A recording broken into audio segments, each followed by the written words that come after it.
Hey, people, good evening. Good evening. Get on in here. I know y'all is like, bro, what the hell is you doing? Well, I had updated the YouTube app on my device the other day and it said connect to more people than ever before by going live from your mobile device. They're trying to make it like IG and get people to use it. So I'm trying it out for analytics sakes. Now it is a bit different because I don't have no drops and none of that good old stuff. I don't have no intro music. So it's one of those things where you just gonna have to come straight in talking. But from my understanding is they're the people that are using it, they pushing them into the algorithm. Not to say the other people that aren't using it isn't, but I just be trying stuff because it told me to. So y'all gonna have to get used to the ugly chat that y'all, I don't like to chat either when people be going live like this. So I understand y'all's pain. I see J4K sector has been getting down. Hey, come correct. They've been busy today fighting off Hammerhead's attack. It looks like Chaos is about to be added to that good old Rico case. Hey, Brooks. Yeah, it looks like they're gonna be added to the Rico. I did send Truth the link. This is one of those things where we can share the live. So I'm waiting on her to come up. I'm just gonna ramble a little bit until she does. Well, I probably ramble for about 10 minutes. And if she don't come, I'll go ahead and get started. I'm this DL Hughley. E. Brooks, you said I said the bed. I was. I'm sick of this nigga. He been saying he has been calling Shannon Sharpe show messy since the Cat Williams interview dropped. That was almost a month ago. He won't stop it, but he's supposed to be positive. He's supposed to be doing it the right way. And then Jason Lee, he how the hell he gonna call somebody missing? This nigga is the reality TV show gossip queen. But that's how it go though. Shannon Sharpe ain't studying them people. Oh no. How does that see how that works out? Support the he already dropped that. He's in the who is DL Hughley? Well, from what we're gonna talk about, yeah, he it sounded like it because that I went earlier because I didn't when I did the upload of Monique and Sidney, I knew his name was in the title, but I didn't know they are responding to what he said on Jason Lee's interview. So he's still out here being messy, which I pointed out in my upload. I'm like, hold up, bro. Did Jason Lee ask you about Monique, or did you just bring it up? Because if you brought it up, that makes you messy. You just said that's what Shannon Sharpe did. And you said you specifically don't want to go on shows to relive old shit. But you had no problem reliving Cat because you was like, well, you sitting on the couch, they don't make them right. But then you tried to say, that's my buddy, we be golfing. Same thing with Monique. You went on there still hashing it up. You've had your platform. Why didn't you say it? Why you ain't say all that on your IG and things of that nature? Hey, a little bit. But from what I've heard from the comments and stuff I've seen abroad, it appears that a lot of people may be agreeing with Monique on this entire video. I hadn't seen it yet, so that's why I'm reviewing it so we could see what's going on with her. I don't think she right, but if she right, I'll say you right on it. I will. What's going on, James? Hmm. What have y'all been doing today? But now, James, you don't be nowhere. Room shaker. I don't know what's going on with that store over there. I was there, but I don't know what's going on. As Room Shaker would say, I don't know none of the players, so I can't do anything on that one.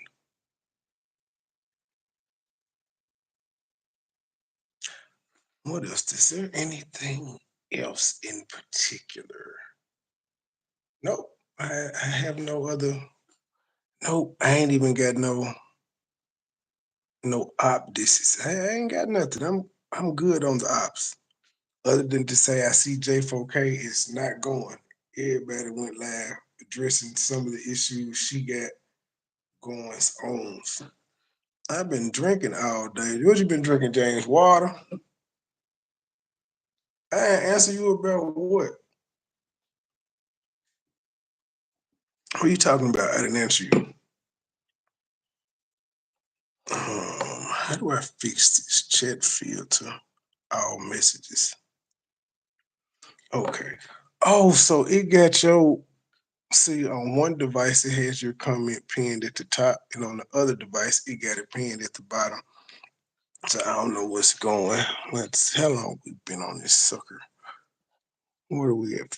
5:37. Was it 5:37 or 6? All right. Let me get this good old audio together. Sidney and Monique, I don't know what they got going on, but apparently they have set the world ablaze again.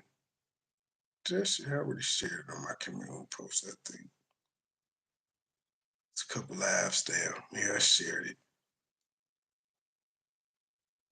Playlist. Oh shit. Sorry. I forgot where I put the video. That's not cool.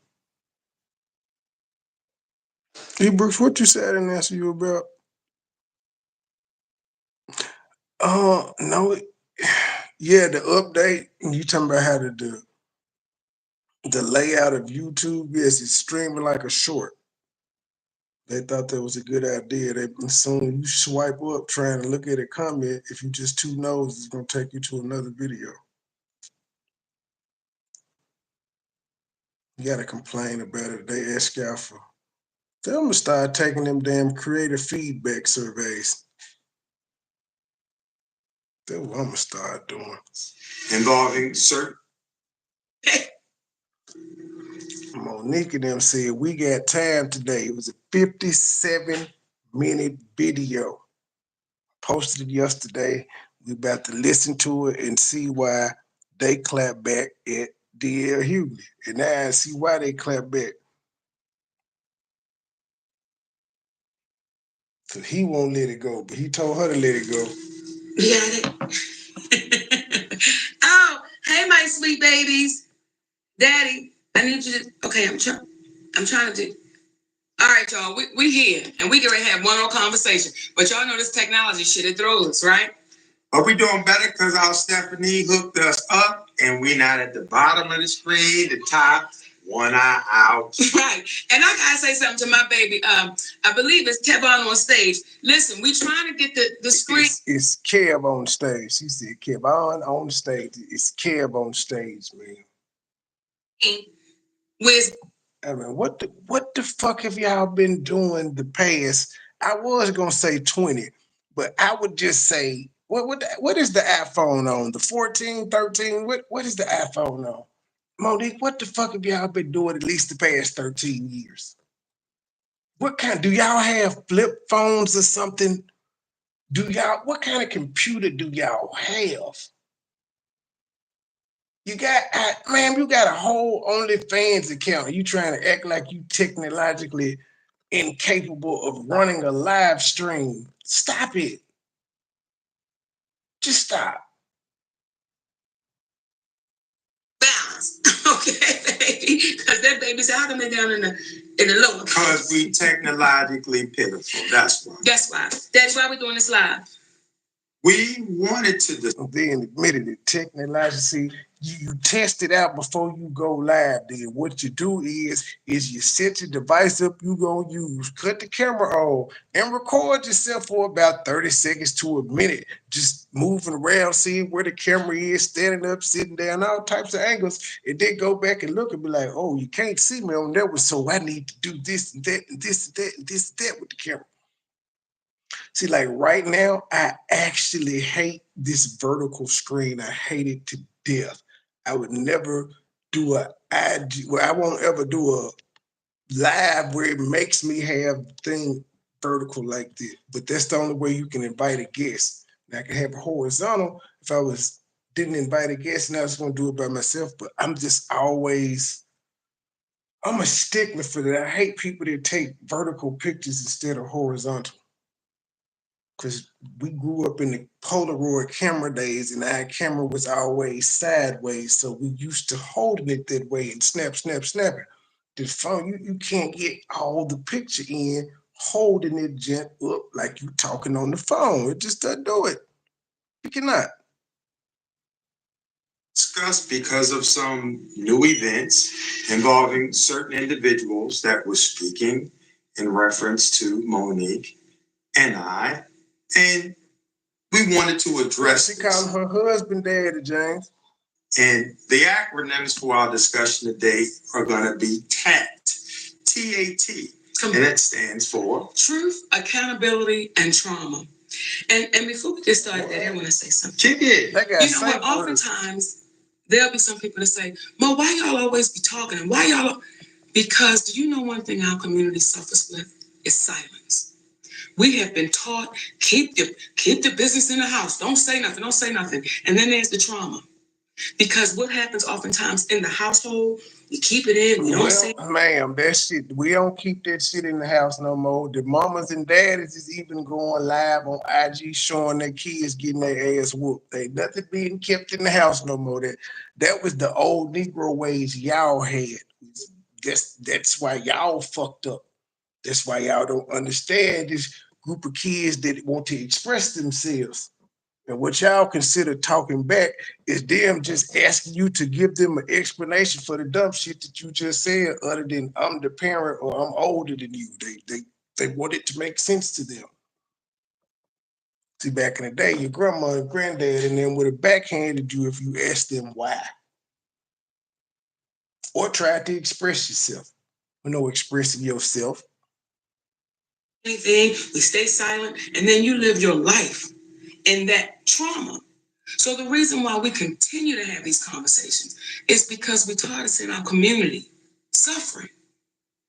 In addition to that, there's a level of embarrassment that we've been taught to carry that started from slavery.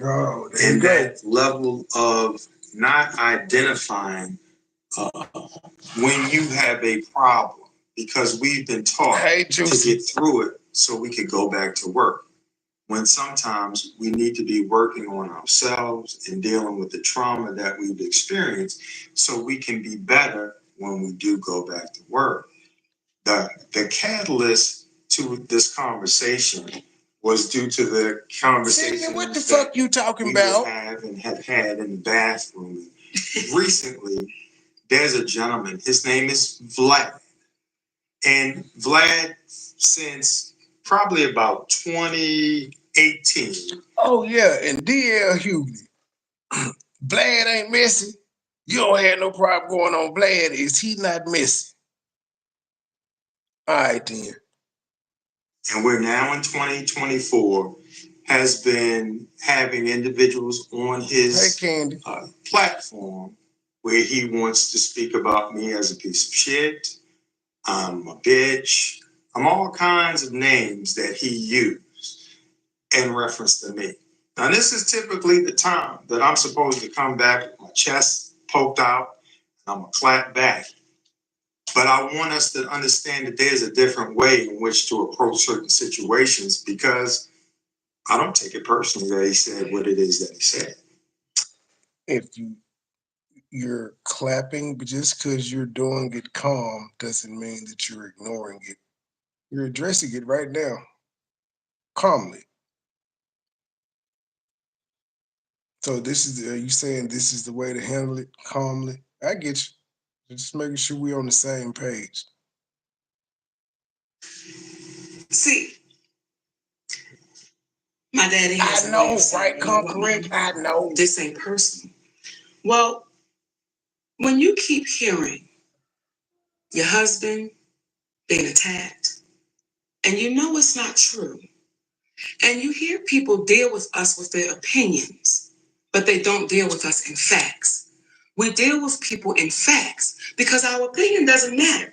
It's the facts that will always stand, because facts are facts. Your opinion is just that. And you know what they say about an opinion?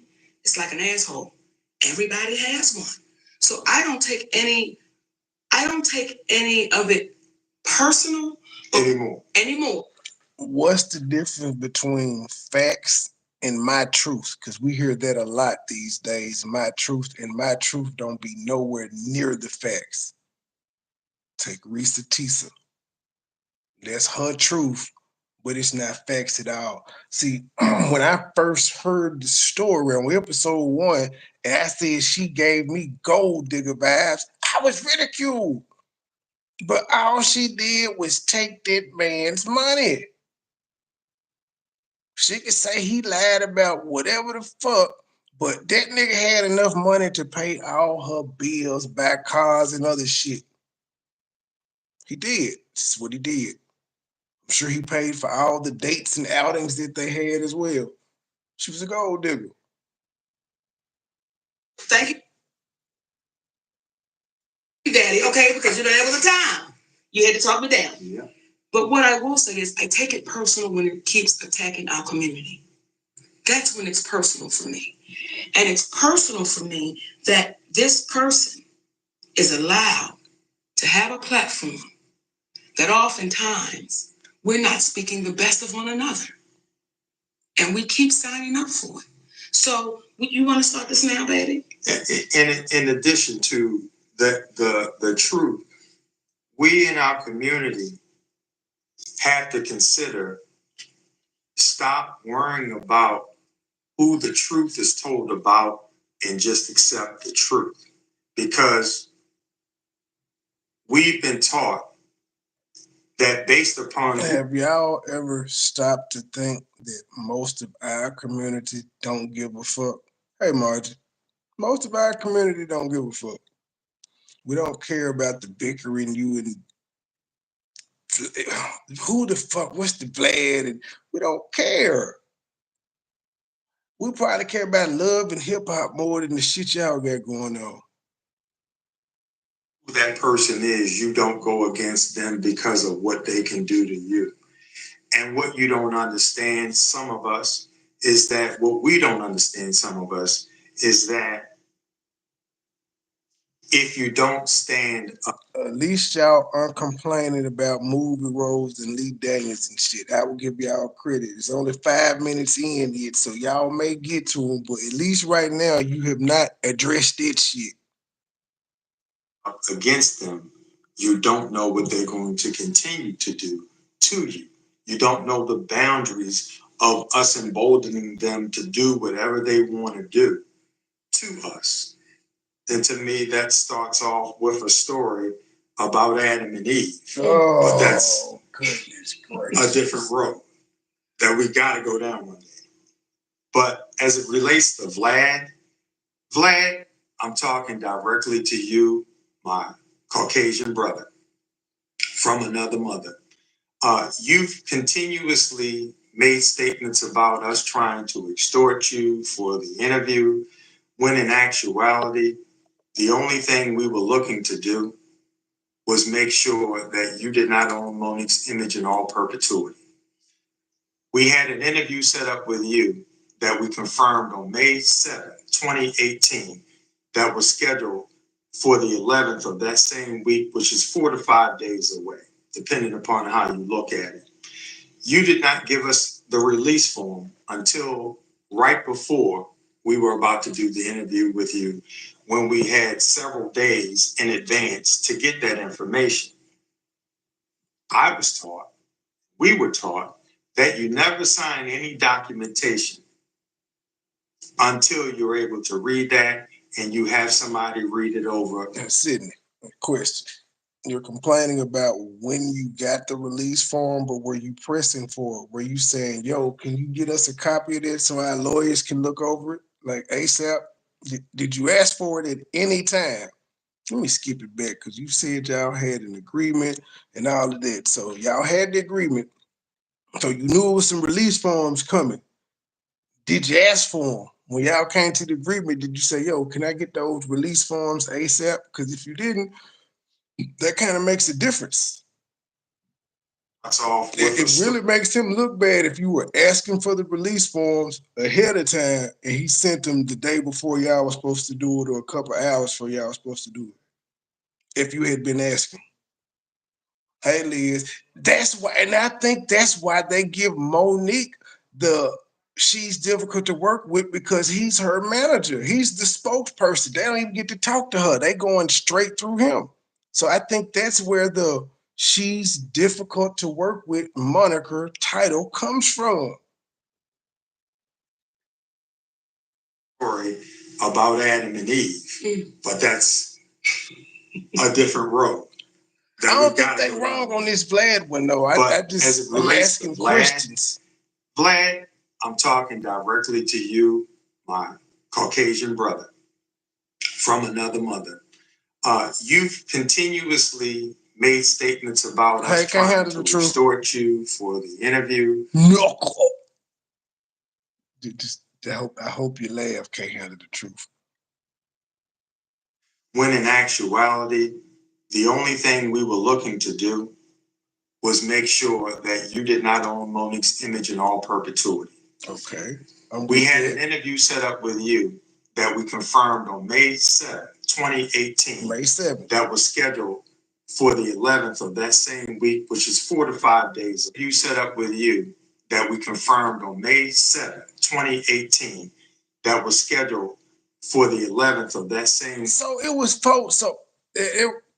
So 4 days later, the interview, he ain't had nothing but 4 days to get the shit to you. That's what I'm asking. Did you ask? Did you ask when y'all made the agreement for it to be on the 11th? Did you say, yo, can I get the release forms? But he only had 4 days to do that. Now, I don't know if he got a template up or a base release form that he gives everybody or how that whole situation goes, but you would think that would have came the same day y'all made the agreement, because I would want to make sure I have the release form before I get you on camera myself to make sure that I'm doing my shit right. I wouldn't want to give you a release form last minute and you don't sign it and I've already booked you for that day and now I can't do it because you didn't sign the release form. Hey, Miss Daly. Hey, Carla. I personally wouldn't want to do that. So that is an issue. Why did it? But Sidney, you ain't gonna tell. Is it the day before? Is it 2 days? It's only 4 days. Miss Liz, what do you think is a reasonable time when this is a 4-day gap to get the release forms to you? 3 days, 2 days. I think 2 days is ample time. You get it on the 9th, the interview's on the 11th. What do y'all think, audience? It's only 4 days. What do you think is ample time to get the 48 hours, 2 days? Yes, I think 2 is cool. 3 is better. Well, 4 is even better if you just happen to have it to email it to them right then when they sign the agreement. Which is 4 to 5 days away, depending upon how you look at it.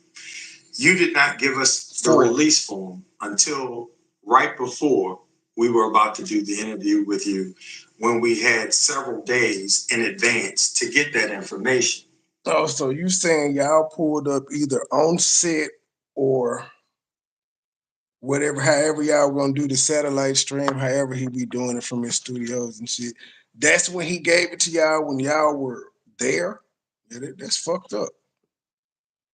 And he taking all the risk of you not signing it and him not getting the interview. But it appears to me that Mr. Sidney and Miss Monique, when y'all agreed to come on the show, y'all mentioned nothing about her image and whatever you just said, all that stuff you just said, it doesn't seem like you mentioned that at all. Which is why he probably wasn't trying to send the release form early. Hello, Truth. Can you hear me? You in a dark place too? Can you hear me? Yeah, my screen light skinned though. You dark, dog. You a dark, and I got the light skin screen. I'm not finna play with you. Hey, It is. I'm looking at it. Well, just cause my skin, just cause my shit black, don't mean I'm in a dark place. Damn it, man. Midnight. Mm-hmm. Charcoal. Whatever. Kettle. Remember, Trey, Sidney negotiated her precious contract for $50K and complained about herself. Absolutely. I was taught, we were taught, that you never sign any documentation until you're able to read that and you have somebody read it over who you trust. You keep portraying it as if when we told you we couldn't sign it right then, you said, well, we allowed them, or I allowed them to still do the interview. If you remember, you had your guy reach out for Monique, not us reaching out to be on your platform. So you were not doing us any favor in reference to allowing the interview to continue. You were trying to work it out for yourself. And when we had our attorney look at it, essentially, when we saw the language that you would own it in all perpetuity, which means once you sell your catalog, it was explained to us and we understood it as there was a possibility that whoever you sold that interview to, along with your others, that you owned in all perpetuity, they could cut it up and use it in any way in which they saw fit, which means we have no control over it. So what's standard in the entertainment industry, when you go on different platforms, they give you a licensing agreement and they ask for X amount of time in which to use this. And I don't know you about either any of this. approve it or you don't. In your situation, we would have approved it. However, what happened was once we looked into, or initially were looking to give you the licensing agreement and you rejected it because you were like, you own it, and what you did, and we were trying to have control over Monique's image, we had a chance to look at you and the interviews you had done because we didn't know you. We're going to jump into the conversation or the email that you last sent to me on April. I'm not mad at him for that. I'm not mad at him for that. It's more people should do it. I don't know if it actually goes that way, but it's actually her right to be like, yo, it's your platform, but I'm the star and I lease it to you. I'm not mad at that one. But I think Vlad is mad, but fuck Vlad. They got a point on this one. I just randomly came across this. What's going on? Well, damn, Mr. Man, have you been subscribed for 20 minutes? I don't. Let's see. We talk about Sidney and Monique. Just give me a second. 2nd of 2022. That is different from how you've been talking about me recently. Might as well jump into it. You know what, Daddy? Before we jump into it, I just want to explain something to the babies. Do it. When you get to a place called Hollywood, there's no one-on-one. There's no, let me walk you through it. Let me explain to you what's happening. So that word in all perpetuity, I didn't know what that meant. I had no idea what that meant. So I'm sure there were times in my career that I've signed release forms not understanding what I was signing. It's just a release form. So you understand when you sign that in all perpetuity, that means they own you.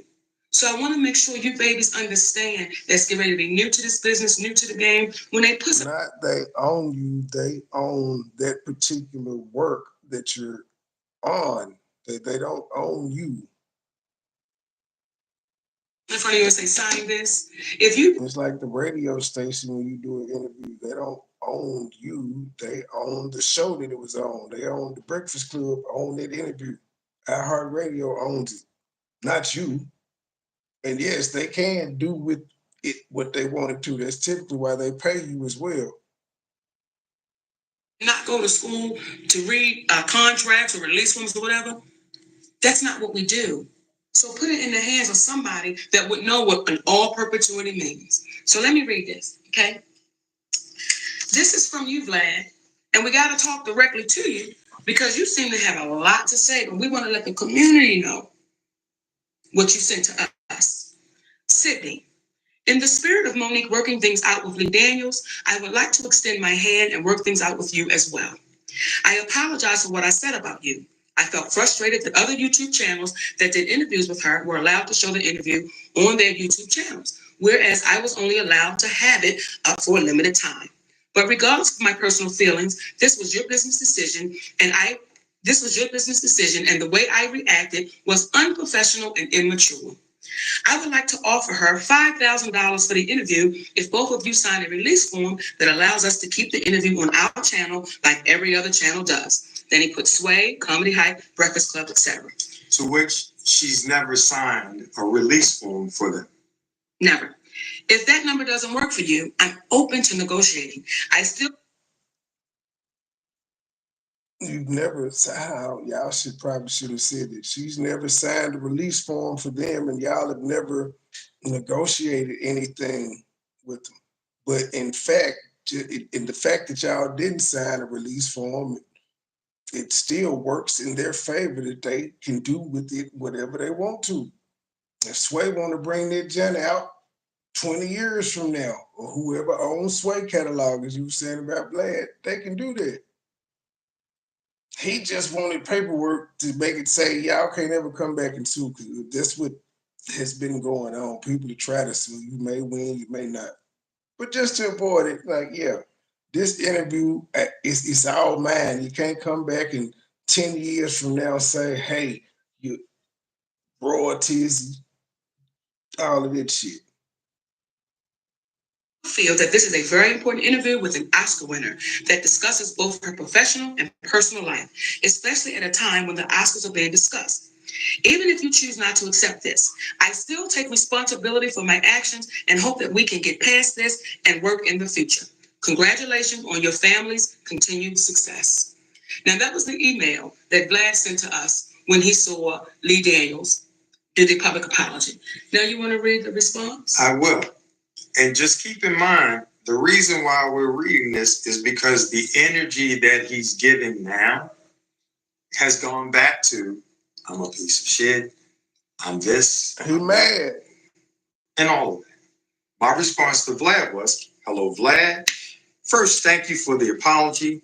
However, if your expression of regret is being made in the spirit of Lee Daniels apologizing to Monique, then remember he did it publicly.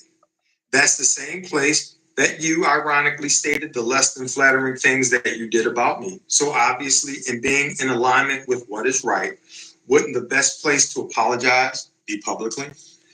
As a man, please know I took no offense to your name calling, as it didn't make any sense that you would have disdain for me listening to our attorney as you listened to your attorney, and I didn't begrudge you.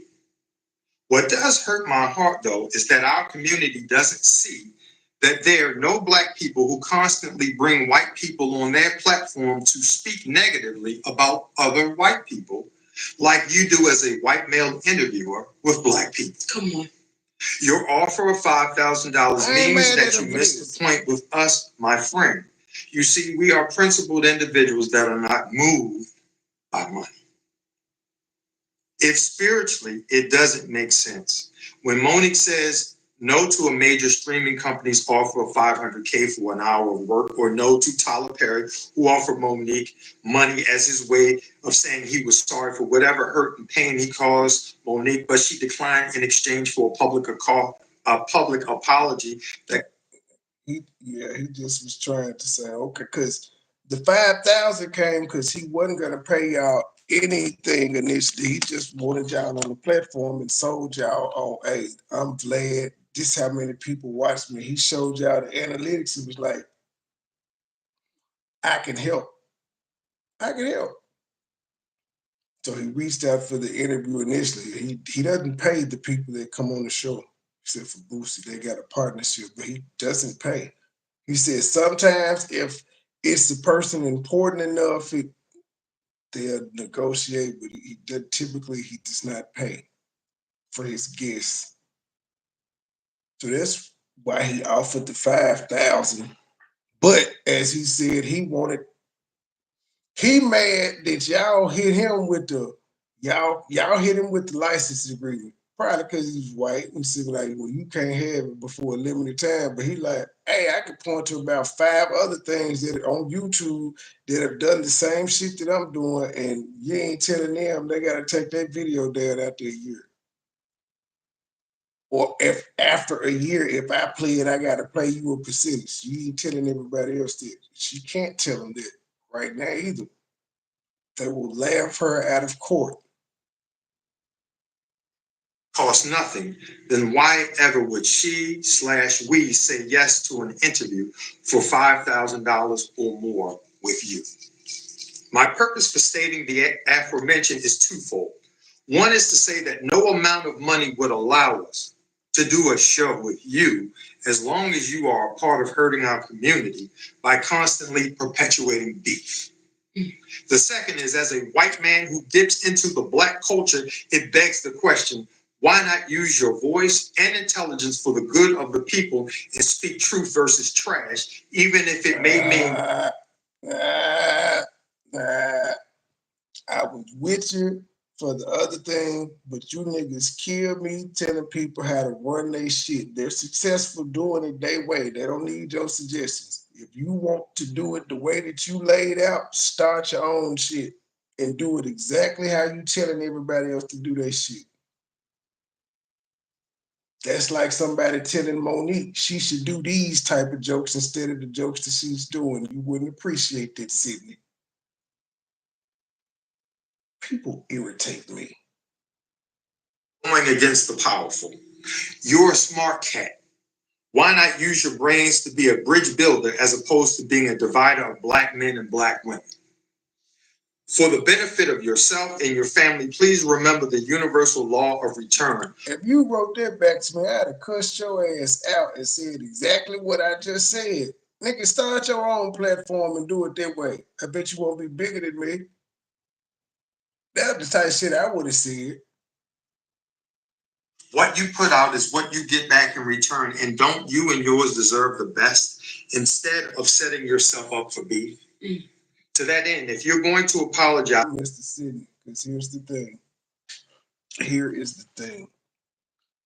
He just has the platform. He interviews them. People have the right to say no.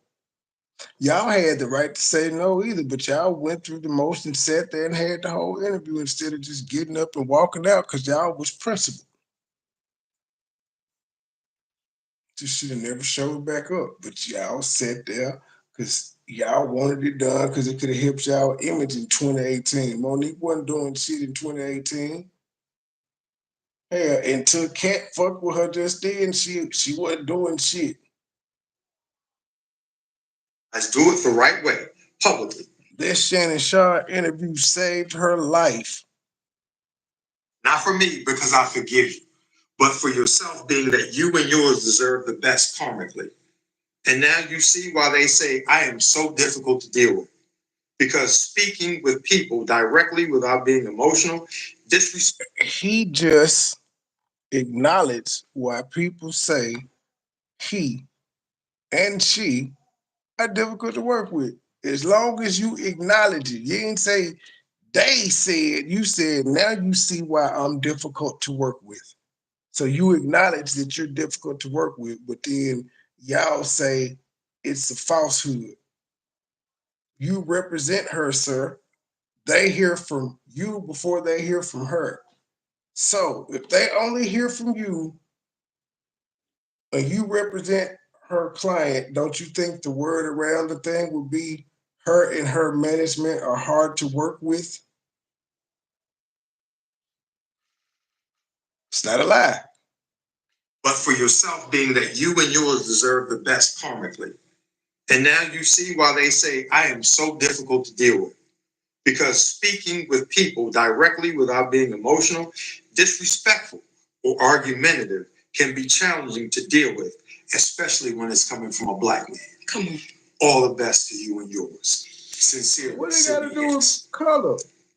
Now, when y'all hear that, When y'all hear that, and that person has these emails because they went back and forth. When y'all hear that, and then y'all still say, but why? Why talk about it? Let me tell y'all something. And for the babies that's in here right now saying, why? Then get out of here.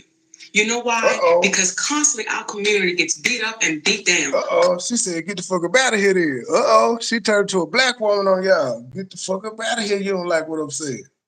Constantly. And we're okay with that.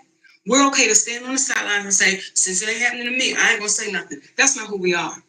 That's not who we are. And we're going to keep speaking, and we're going to keep speaking loudly, and we're going to keep speaking up. So hopefully the next ones that come won't have to deal with this BS, won't have to go through this. Hopefully when Vlad hears these emails. That, by the way, he gave no response to. When he hears that, when you hear this. There was nothing to say. You just told this man had to run his business that's already successful. He has not missed a beat without airing the Monique interview. I promise you, he has not. He's still going. You just got a gig 5 years later. I'm just saying, that's why he didn't respond. He was like, okay, clearly they don't want to do it. I apologize. And he got restrictions and stipulations on the way he want me to apologize. Fuck him. Maybe the next guest you have on your platform, you won't be so. It's dark because our mental health is in bad places. So, it's the screen is reflecting me being in a dark place. What you trying to see, nigga? Why you want to look at me? It's the voice. It's what I'm saying. Why is it dark in the movie theater, nigga?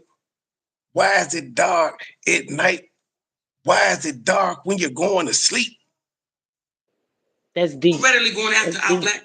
See, it's the only thing wrong with doing this shit to YouTube where I can't cut on my 20-minute chat or none of that shit. None of that works. So you have to have a whole bunch of riffraff coming through because they promise to get you in front of more people. Hey, Key Mosh, but I guess it gives me a chance to tighten up on my heckling skills, my crowd control.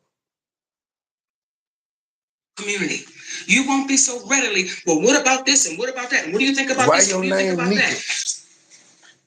And to our people, how many times have we seen white people on Vlad? And I'm not saying there's never been any. I'm not saying that. Vanilla Ice has been on there a couple times. Oh, he had a police officer that did the Tupac, the Greg Caden. He be having gangsters and stuff. He had Sammy the Bull. See, y'all gotta stop talking. Could y'all at least, before y'all did this live, y'all knew y'all was gonna respond to Vlad, could y'all at least looked up if he had white people on there? I just named 3 or 4 right quick. Y'all could have took the time to do this. I don't like Vlad neither, but I can't deny he's good at what he does. No matter what, people still are going to go. No matter how much we say he exploit black people and all that, the black people want to be exploited because they keep going there simply because they benefit off what his platform is going to bring. So it's like a hand-in-hand thing. His interview prepares their career.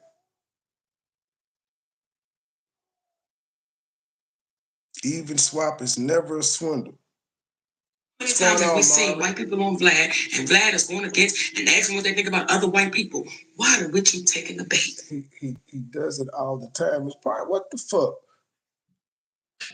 What do you think these damn presidential debates are? It ain't nothing but white people asking white people what they think about white people. Y'all gotta stop this. Yeah. Could y'all just keep it on the issues? Why does it always have to be black and white? Why?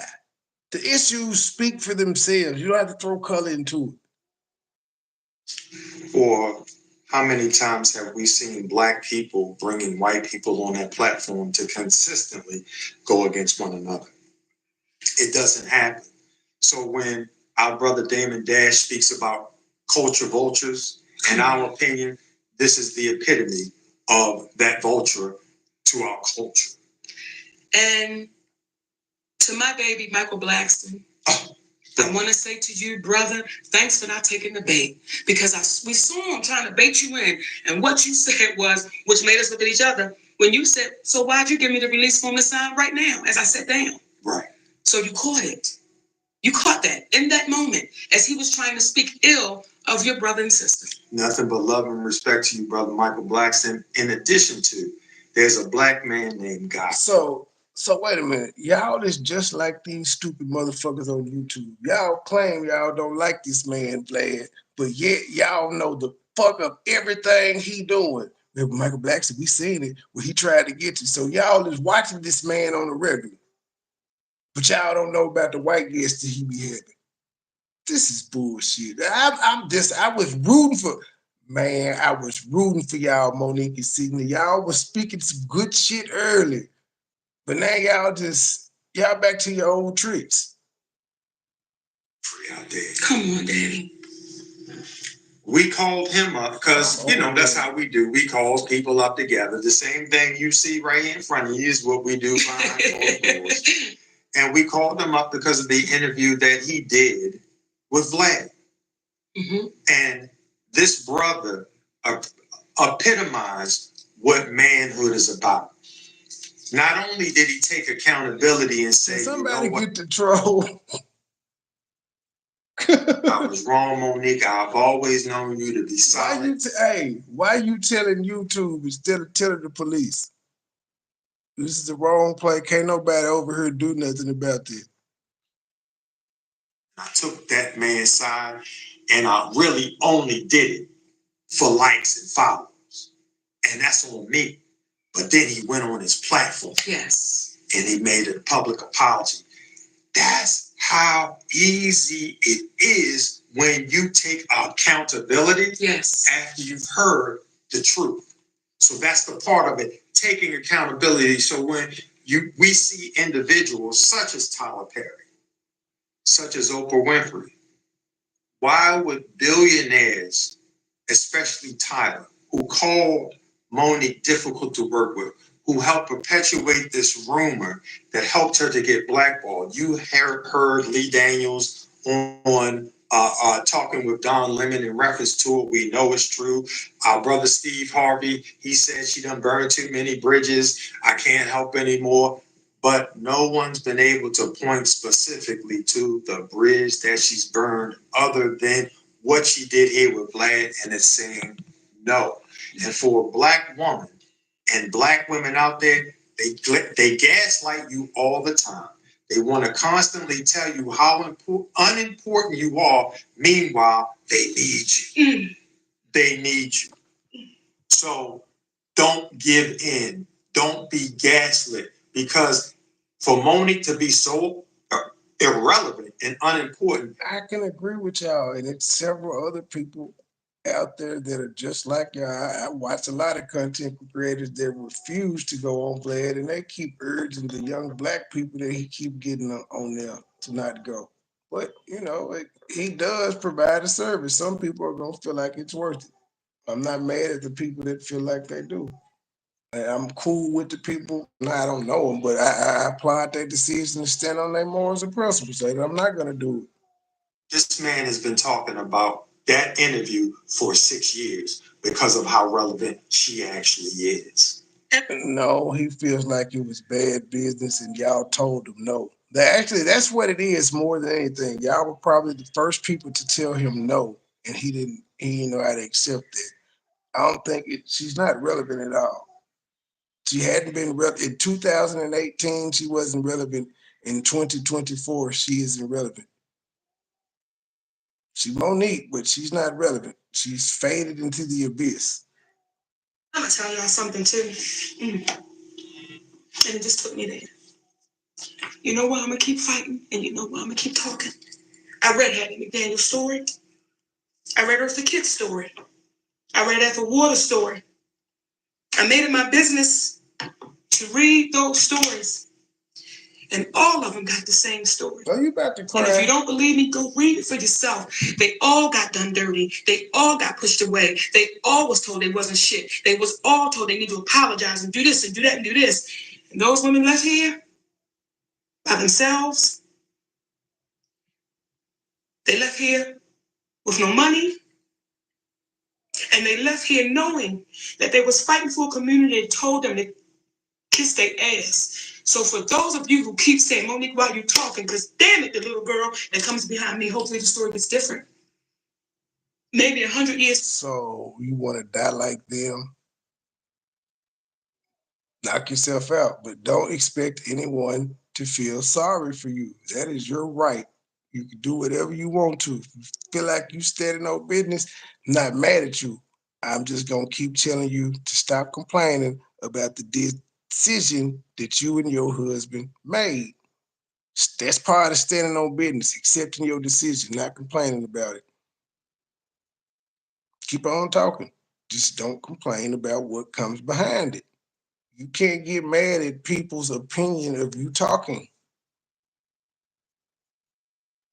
Now, somebody can't have an opinion about something you don't say. You might want to say something about Monique. I hope that little girl knows. Monique, prior to your Steve Harvey interview, who was talking about you? Not just Steve Harvey, your Shannon Sharpe interview, who was talking about you? Nobody. Who was trying to interview you? Nobody.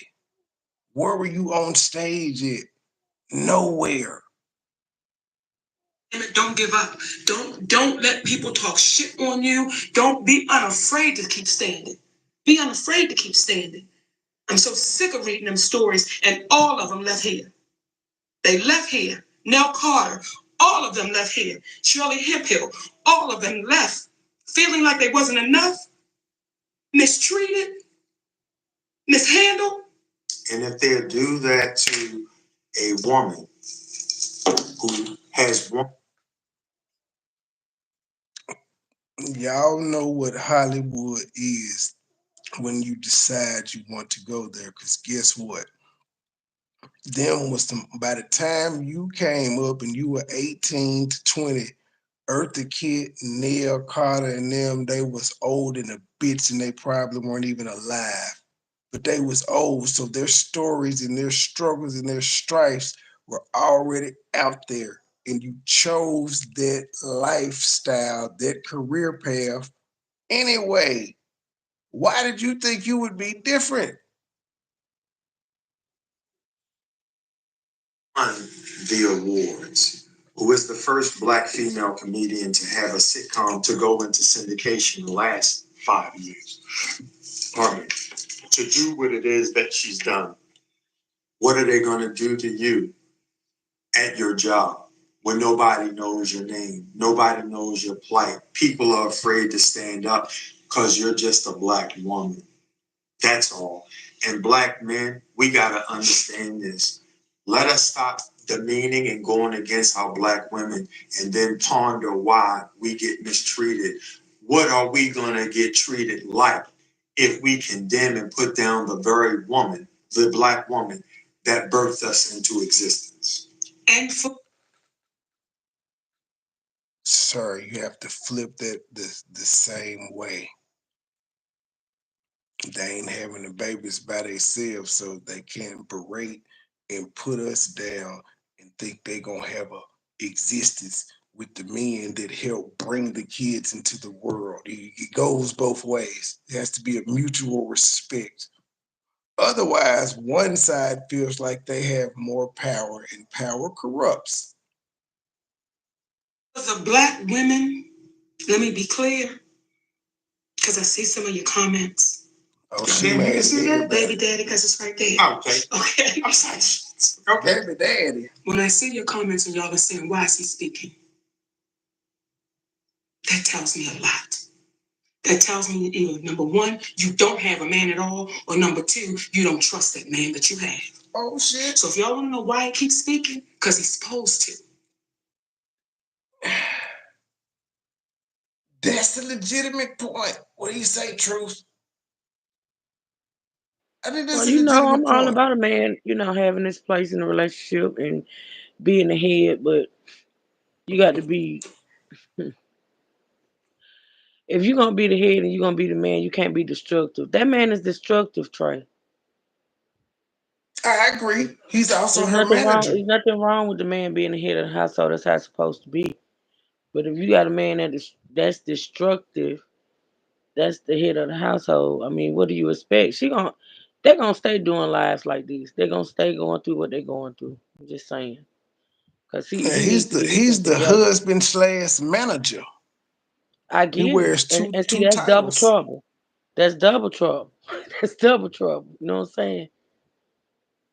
I'm just So saying. he gonna be the main one always speaking because he's the manager. But I'm thinking she's saying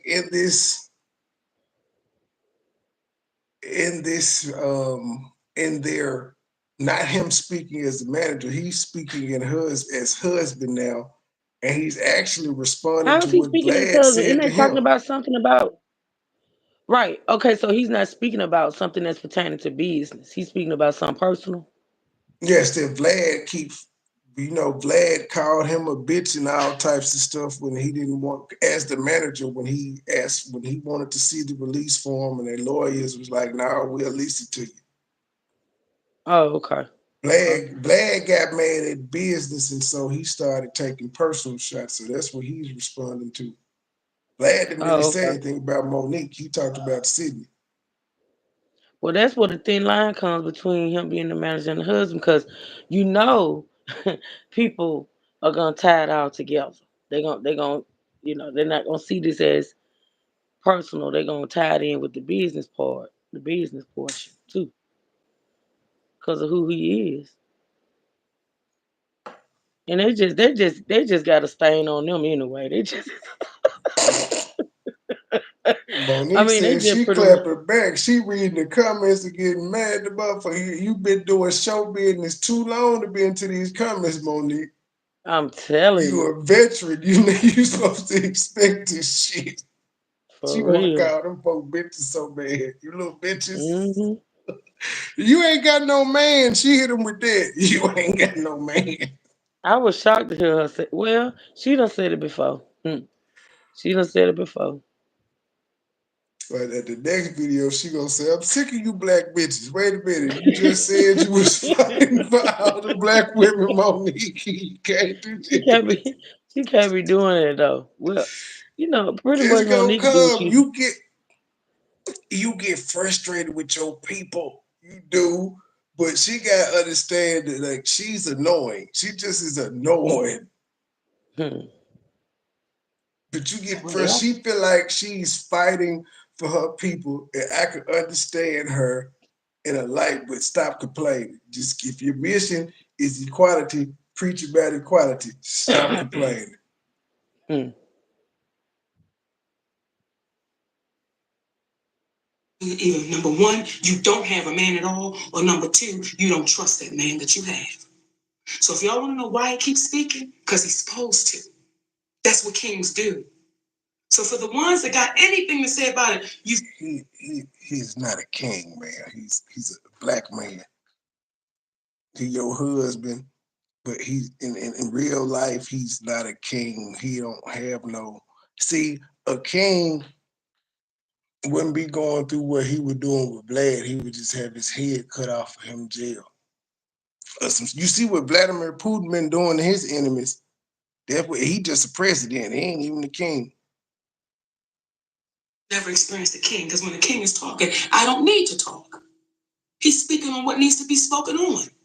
So for you empowered, independent boss sisters. Well, ma'am, you shouldn't be speaking at all, and you've interjected in the first 21 minutes an awful lot.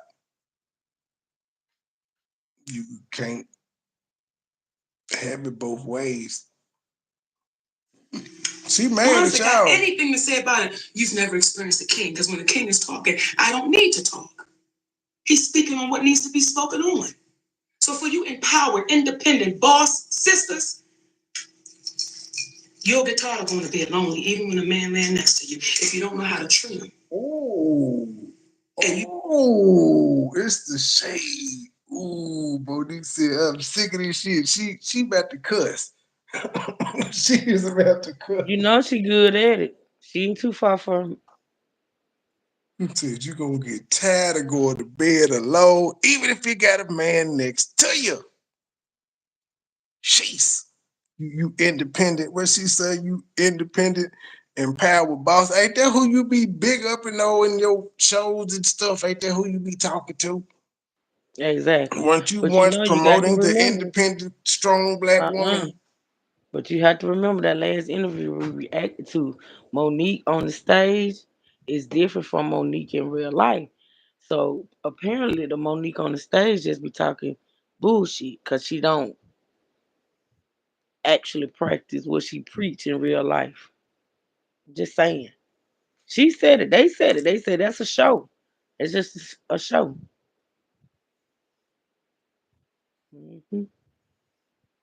What needs to be spoken? Yeah, I'll be back to my regular shit tomorrow. I don't like this. I'll be back to regular set up tomorrow. This is not my cup of tea. I don't like it. On. So for you empowered, independent boss sisters, you'll get tired of going to bed lonely, even when a man next to you, if you don't know how to treat him. It definitely doesn't burn as And you much set battery as no StreamYard. standards for yourself. That's why y'all have a problem with mine sitting next to me. I'm thankful that he's sitting next to me. I'm thankful that he says, you know what, mama, as long as I'm here, you ain't got to fight. As long as I'm here, you ain't got to. So for you black men out there, some of you, I'm ashamed of you. I'm embarrassed for you. Because when you put your mouth on a man, we feel the same way about your fat ass. That's how we feel that y'all mad about our opinion when we saying y'all need to shut the fuck up. We is ashamed of you in Wait a Sidney, minute. and Just we is cause it what? embarrassed. The fuck? Cause y'all keep crying. Y'all old asses.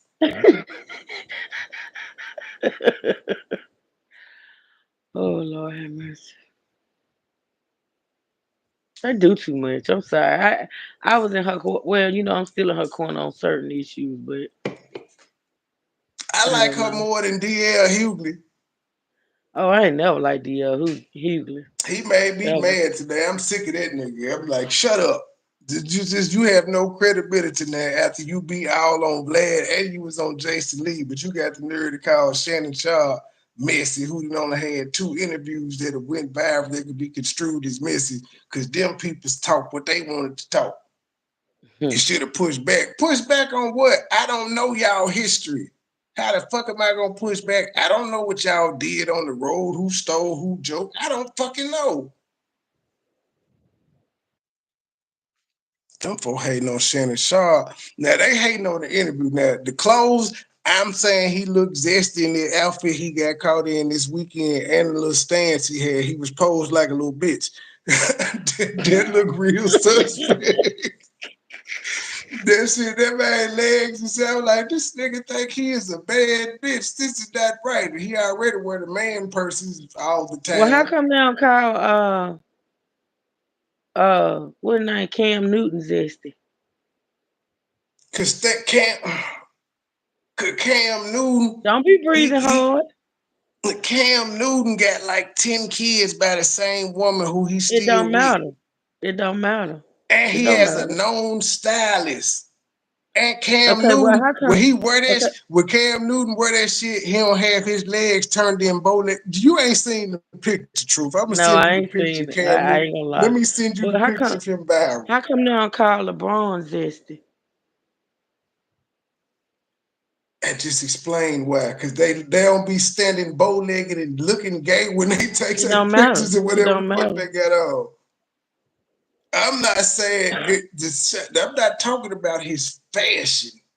Mm, Not his fashion. It's how he was standing with the fashion. He looks okay. zesty. We'll see. I ain't seen it. I got to see Viral photo. Actually, he got a couple of them. They had his makeup fucked up one day. Ain't no data connection. Son of a bitch. This ain't right. I think it's all of this is because of this YouTube thing. Turn it on. No, I got data. What the fuck? Oh, goodness gracious. Who had it? Yeah, let's see images. Right here.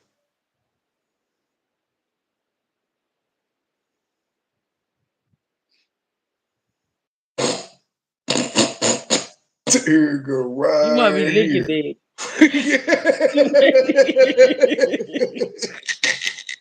So man, I could not put it on the screen. I shared it on my community post, but no, fuck that. You will never catch Cam Newton or LeBron pose like this. I'm sorry. They still gonna look like men in their tight ass clothes. Now, Shannon Sharpe, he ain't bandaged. All three of those being half stylists, so they're not buying their clothes themselves or laying the shit out. Their stylist is doing it based on what fashion is. They can override it, but they like, I'm a man this shit out. I'm a thug it out all the way. Lord have mercy. He looked like somebody's little sister. Oh shit. Okay, he looked like Magic Johnson's son. He look like Magic Johnson's son. It's the poses for me. You're not gonna catch Cam Newton or LeBron like that. What?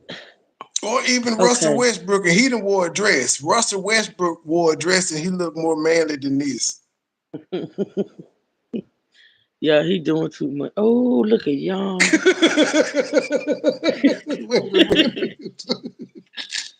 I put it on my community post, y'all. Don't do that. Why are you messing with that man? That man ain't messing with y'all. I fuck with Shannon Sharpe, but I don't like his. I'm proud of his podcast. It says, but I hate his political views. He another one of them race baiters, in my opinion. And y'all go look at the community post. That nigga there look like, I don't know. He looked like a bar zest soap. Not zest. He's zesty. And he was just crazy. He was doing a promo shoot for a liquor store. Not a liquor store. There was a little liquor store. He was fucking with giving back. I'm sure he charged, but he was giving back. Why we gotta be country? Ebooks always calling us country. We is talking about Shay Shay. I get his name though, Shannon. So it's S-H-A, Shay, don't and do Sharpe. That. Don't do that. No, his name is S-H-A-N-N-O-N, and then the last name is S-H-A-R-P-E, Shay Shay, because it's in both his first and last name. I get it. And that's what he was called in high school and shit. I don't know if he was called in high school. I think he said Ray Lewis may have been the first one. Ray Lewis called him Big Play Shay. And I guess maybe that's where it came from, the whole Shay Shay. So I get it, but all of that ties in. It does not help with the zesty clothing and shit. This is ridiculous. That's why all the comedians is fucking with him like, nigga, your name's Shay Shay. But they're not looking at the spelling in the first and last name.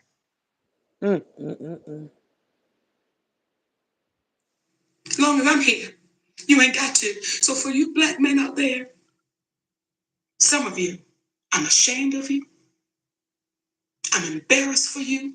He was showing off his man. Because when you put your mouth on a black woman and you start speaking ill of a black woman that you don't even know what you're talking about, I feel bad for the woman in your life. And if you speaking ill of black people that you don't know, you just told a whole audience of people that you don't know, y'all ain't got no man. That's what you just told these people. This should be crazy. The entitlement of people, the audacity, the unmitigated gall. That's a perfect segue, Mama, into our brother DL Hughley, who I thought we extended an olive branch the last time we had commentary in reference to when his daughter spoke out, the reason why we stopped and still offered to have a conversation with him to resolve the situation was not out of fear of his daughter doing something. It was out of love for you, DL, because it would be no different than the street we came up on. You might get in. So are you saying that y'all didn't care that she may have done something to her because y'all told the public and made her relive her trauma? You saying that you don't care? Because that's what he was expressing in the interview, that his daughter called him crying and she was having to go into therapy because she had to relive the situation because it was told on the interview that probably is like 15 million people didn't heard it. And you come online and say, well, I extended the invitation, not because I was worried the daughter was going to kill herself. Fuck that. You probably could have left that without Sidney. I think that's why people saying, why is you talking? You come off as insensitive to her plight, which was his gripe. That was his gripe, but I want to say fuck his gripe because he said he ain't want to go on Shannon Sharpe show and have to relive shit that other people said, yet he went on Jason Lee's show and relived what Monique said. So fuck his gripe. It shouldn't even been there according to his own logic that he's setting for Shannon Sharpe and his show. A fight with little Tony down the road. Jason Lee has probably been doing this shit longer than Shannon Sharpe, and Shannon Sharpe platform is bigger than he is, and he a little salty. So he tried to give him advice and say what he don't like about his show, well, his show is better than yours. And that's the problem with Black people. We can't just appreciate us for being different. We gotta hate and say you need to do this. Why? So my shit could be at the same level as yours and it's bigger than yours right now? Don't give me no bad advice. But you see Tony's mama coming down the street with them bags, you better go get them bags. I'm not tripping off of what happened between me and Tony. That's his mama. That's your daughter. So we weren't going after you anymore. We weren't even going to bring you up. But you went on, was it Jason Lee? Yes. You went on Jason Lee's show. And you wanted to share what? That I am the cause. Monique, how in the fuck do you and Sidney know where the fuck all y'all ops at? I'm just curious. How do y'all know this shit? Of the rift between you and your daughter. DL Hughley, because you're too afraid to sit down with us, as we've said repeatedly, hey, brother, let's have a conversation and let's do it publicly because our community could really heal on how we can resolve this. But you keep running, and then you keep running your mouth. And after we spoke on you last time, it was like, okay, cool. But when I watched you sit there with Jason Lee and you said, Monique is the reason I have a rift with my daughter, you're the reason you have a rift with your daughter, DL. Stop trying to run away from the fact that you did not protect your baby. And let me be clear with you about something. I'm fighting for your daughter. Because I was that daughter too. That had a daddy that did not protect me when I told him she about to cuss and say, I'm defending that bitch, it sounded like that's what she was about to say. You know she will say, bitch, quit. Let's see, she paused. I don't run away from the fact that you did not protect your baby. And let me be clear with you about something. I'm fighting for your daughter. Because I was that daughter too. That had a daddy that did not protect me when I told him I was molested. So I know what that baby's sitting in, and I know what she's dealing with. And though she's a grown woman, I know the trauma that brings. And this ain't no shit that I brought to the table. You did in what you posted. What you posted. I'm getting so sick of you not taking accountability or responsibility for your words, brother. Never would I try to hurt your family, your wife, your daughter. That's not even in me. Because she never said anything about them. She only... You brought it up. You said the man wasn't able to protect his daughter from being assaulted. You brought it up. That's personal. Y'all supposed to have been arguing about who was the headliner in contracts and memorandums.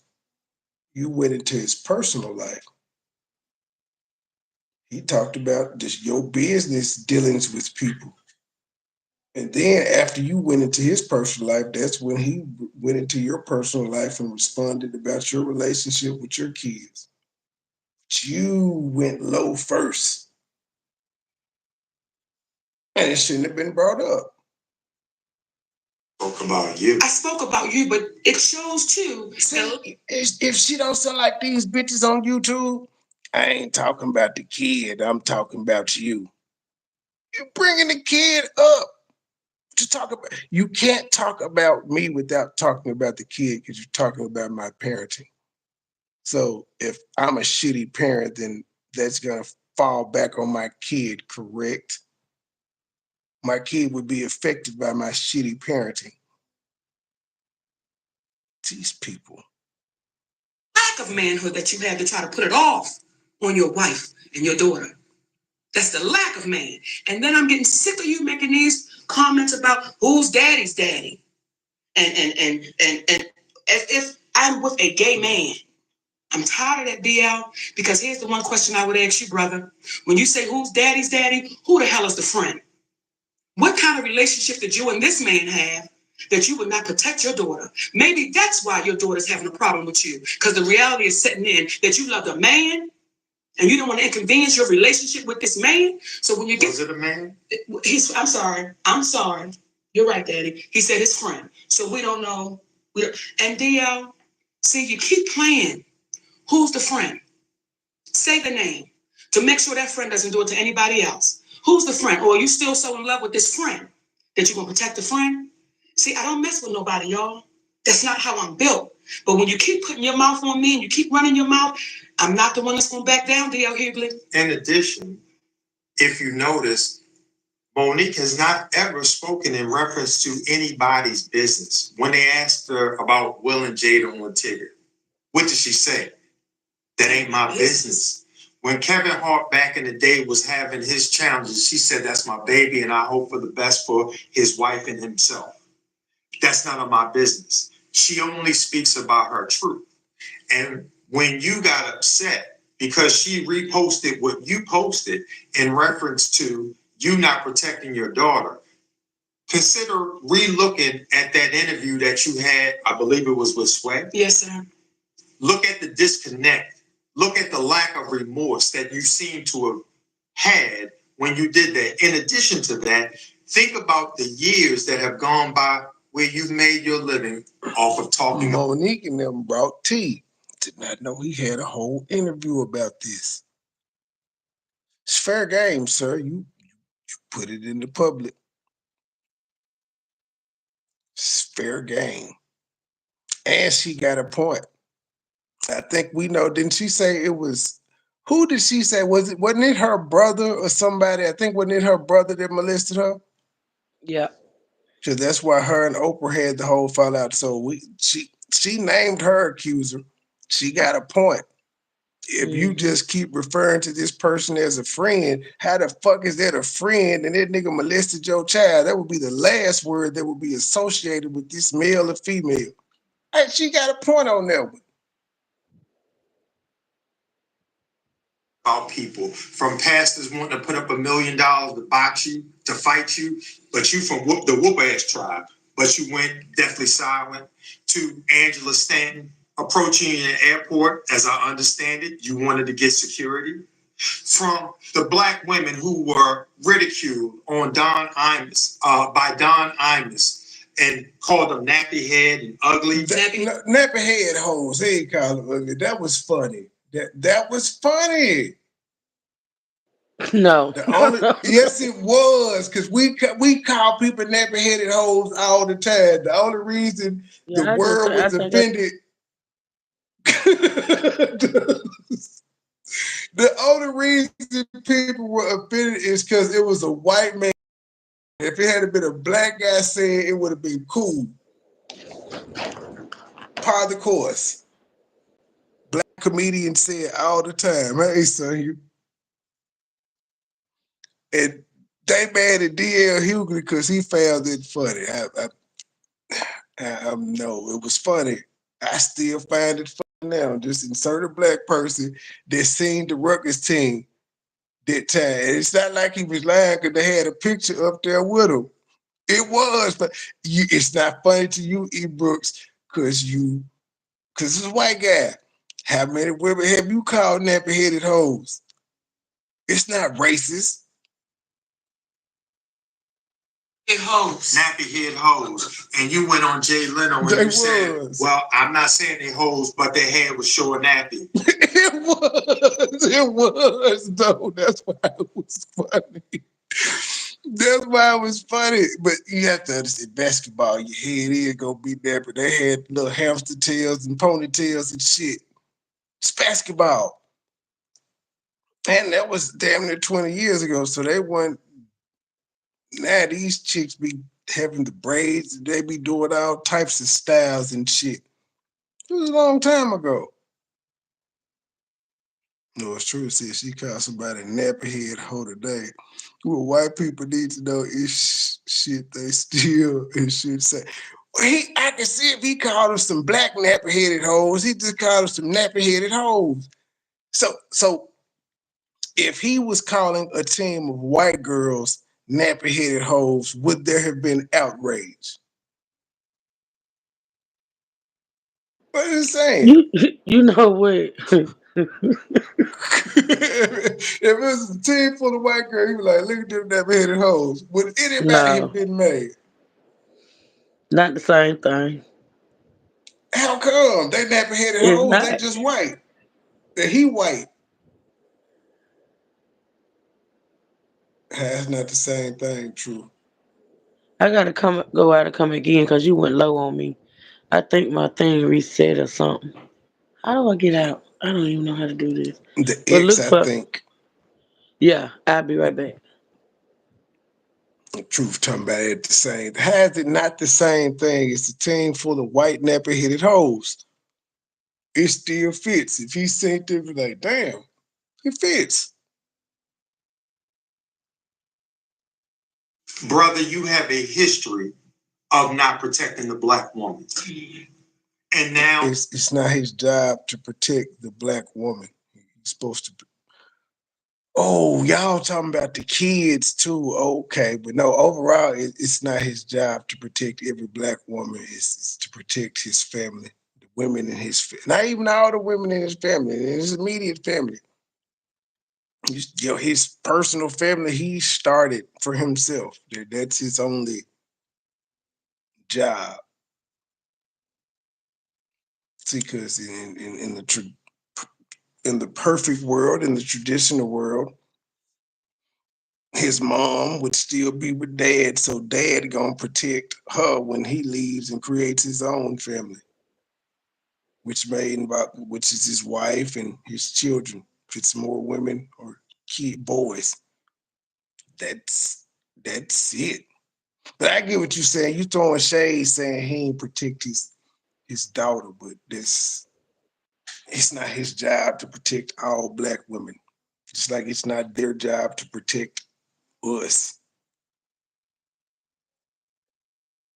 it is embarrassing to you that she highlighted what you did in conjunction with the original problem being that she was on your platform, came to you after the young lady Jasmine played the game of would you rather your husband sleep with Lee Daniels with a condom on or Corinne Stephens with a condom off?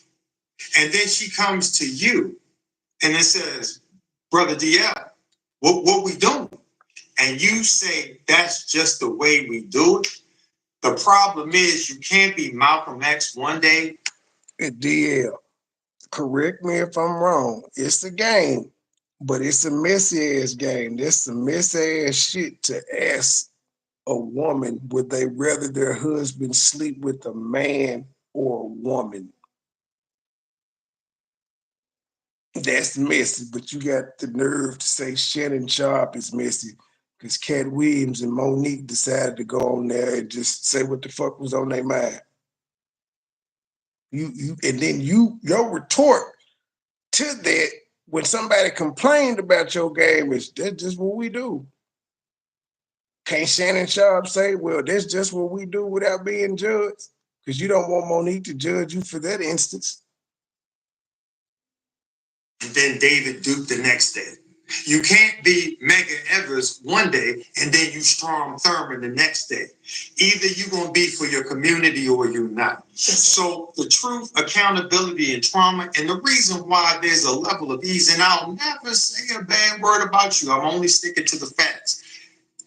The reason why people constantly talk about other people, because oftentimes there is an unaddressed trauma that you've experienced, DL, which may explain why you're sitting on a man's platform in the clear daylight with dark shades on.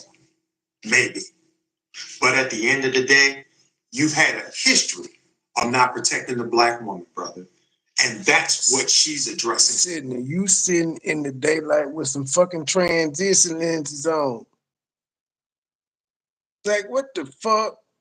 That don't act like that's not what superstars have done for forever. Hell, the Rock old ass still come out in sunglasses at night in a building. This is what niggas do. They just have shades on. Superstars. I won't even say niggas. Superstars do it. That's just what they do.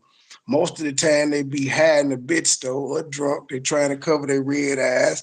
But if not that, it's just a fashion statement. The lights in here bright. Yada, yada, yada, etc. But when she said, essentially, I feel sorry for your daughter, I feel sorry for your mother, your wife, do you not understand why? And there are other items that happened, that took place, but how do you nicely speak about the infidelities?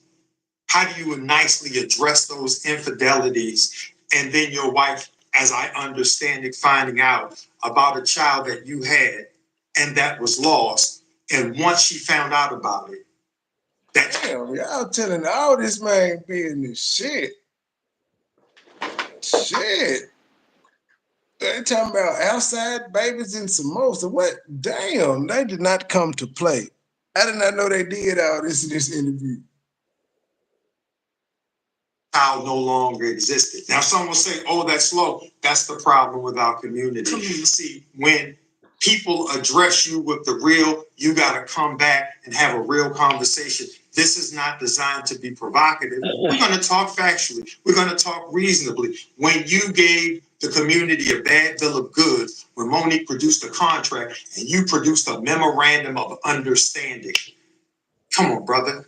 What I would ask our community is look up what a memorandum of understanding is and ask yourself, why would Monique produce a contract that shows she was the headliner of the show? And this man would produce a memorandum of understanding. And last point about you, brother DL. I heard you on Vlad. We heard you on Vlad saying, I've done some horrible things in my life. But anybody that knows me knows I'm a solid cat. Do you not understand the contradiction there? Horrible things in your life. Horrible. Not I may have made some mistakes in my life. I've done some horrible things in my life. This is what you said. But truth. One good thing about this that I noticed, because I was trying to mute my mic earlier and I fucked around and hit the little the little board that they be saying action and cut. I hit that and they had cut out like a 5-minute clip and then it automatically uploaded it to YouTube. It's on private and ready to roll with it. So that's a good thing. I guess but you have to feel it in your spirit where you about to talk some shit or say something good and hit just let it roll. But that's a good thing though. It's cutting out, it cuts out clips for you. That's pretty cool. I don't know what the hell was said in that 5-minute clip because I hit it on accident. But we'll see though. Now I'm prepared. When I feel it in my Shannon now, I'm gonna hit the button. Anybody that knows me knows I'm a solid cat. That is a oxymoron in the highest of order, good sir. So what happens is our community is so used to hearing and not listening that they're not paying attention to what it is that you're saying. Go ahead, Mama. I'm sorry, Daddy. And don't get caught up by the negatives. Go ahead, Mama. This conversation is for the positive. This conversation is for those that hear it. And for those that hear it, Be unapologetic. Man, you can't be positive and be negative at the same time. You just can't. Y'all be confused, niggas. No, you're standing in the truth. For those that hear it, be unapologetic that you are not backing down. Be unwavering, unflinching. Because if we continue to be that, it may stop the bully. It may stop the person that believes they're so powerful, I can do and say anything to you. So for the ones that can hear us, that's listening, be unafraid, baby. Because we get one ride that we know of. Just one. That we know of. We get one this ride. form. In this form. I'd be damned if I'm going to let somebody take my turn. This is my turn. And I'm going to take my turn the way I see fit. Take yours, baby. Right. Truth, Bad, and Bougie have been added to the RICO. The list getting longer by the day. Yeah, she got added to the RICO today. For what? According to Hammerhead, she orchestrated some shit. But it took Bunny to point out, she said this lady is changing her own timeline to meet today's narrative. Everybody is noticing this about this lady. But what the hell? She just ain't got nothing else to talk. What is she doing? Pretty much anybody with a channel that support us or is over here laughing with us, all of us is going on RICO pretty much. If you laughing and you going on RICO, if you got a channel up and you laughing at this shit, you was going on RICO. Wow. She making her, you know what? I mean, she did commentary on Kels. Kels ain't been live in about 7 months. Wackadoodle. Go look at her channel. He ain't got no lives.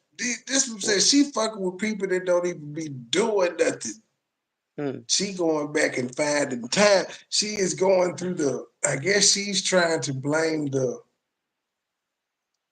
but she always doing stuff to go for them J4K people. She stay fucking with them people. She trying to blame her for the dirt road collapse. Oh God. I think it's Kev like shit. The only time I remember just ever being over there was when Gears was on the panel and State Gang and them was saying drop them down. And that's all we said. The next thing we know, she was beefing with him. And yeah, it was a whole different time back then. But yeah, that's where that lady decided to go, I guess, today and just, you know what she be doing, how she be doing it. She's not gonna answer being white power.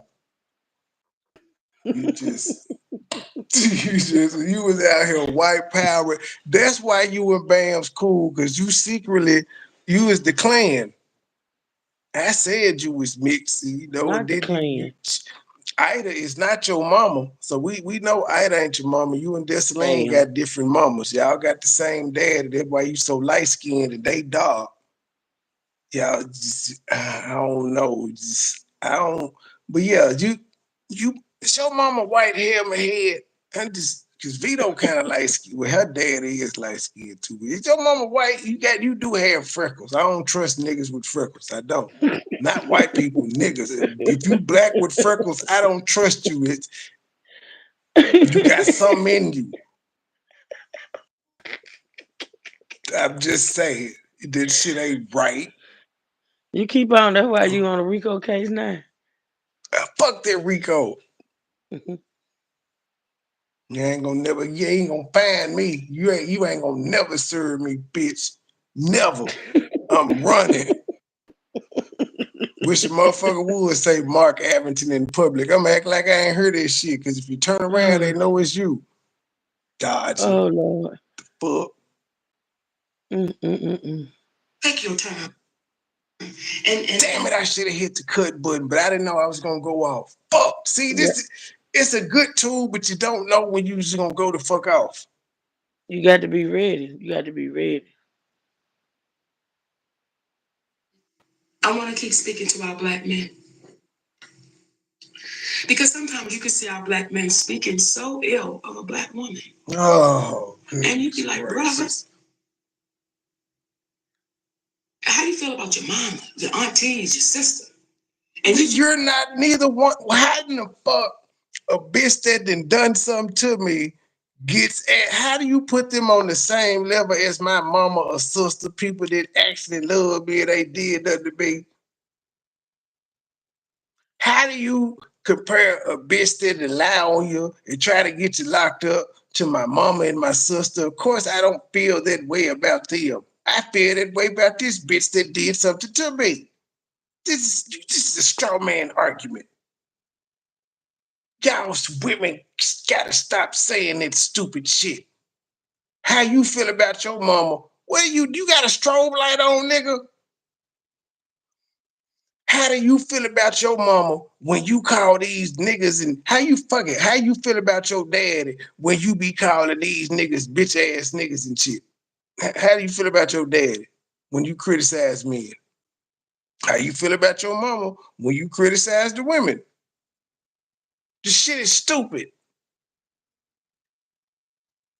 Speaking so freely about something that oftentimes you have no idea what you're talking about. And I want to go there. What the? Never mind. Because let me say this real quick. When I did Club Shay Shay, you know what I appreciate about Shannon Sharpe? And you have people say, he's not a real journalist. He's not. What he is a true brother. What He's an athlete that's doing a podcast like a whole bunch of ex-athletes. He just so happens to have network television analyst experience, whereas most of them, they just come straight from playing to on a podcast, or they're still playing and they have a podcast. He got the network TV experience. That's all. But what he's doing is broadcast journalism. Did he go to school for it? No. Does that make him any less of a journalist? Because sitting down interviewing someone makes you a journalist. There's no way around it. And the only way you get better at interviewing people is to keep interviewing them. Walter Cronkite became himself because he had thousands of interviews under his belt. Brother that says, I'm going to let you tell your story. I'm going to let you tell your story. That's what Shannon Sharpe is. And that's why Shannon Sharpe, Club Shay Shay, is so successful, because that brother talks to you with no judgment. That brother ain't trying to put nobody against nobody. He's simply letting you tell your story. And I think some people may have a problem with our brother Club Shay Shay. They may. And brother Stephen A. Smith, this is directed to you. Yes, shit, that hitting everybody. When you come out and you say that Monique seems like it's bitter, your life seems to be dimmed down. And is Stephen A. Smith? I noticed y'all ain't addressing just the common man. Nigga, address Joe Blow, #2 in the IG comment section that say Monique come off as bitter. Don't attack a nigga that you know is on national TV every day and got a podcast with like 500,000 subscribers on it on YouTube. Don't do that. Go at the nigga that ain't got no platform that said Monique seem bitter. You can't gain no attention and no traction from that person.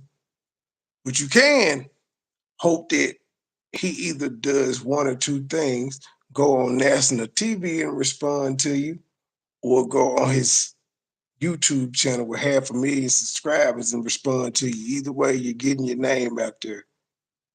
We see what y'all are doing.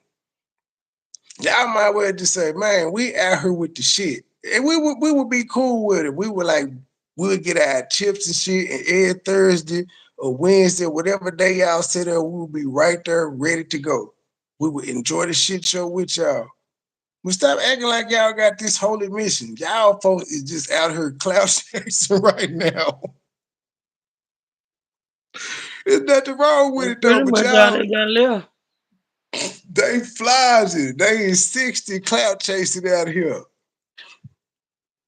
The dog matter tour over with. She won't start her own tour. They very well could be on the road right now with their own little tour. They could be on the chitlin circuit. They still gonna make some money. Nope.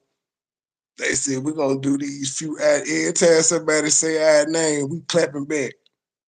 I don't know how they're even hearing about these interviews because it's not like anything's being highlighted saying such and such talked about Monique. They is really going in depth.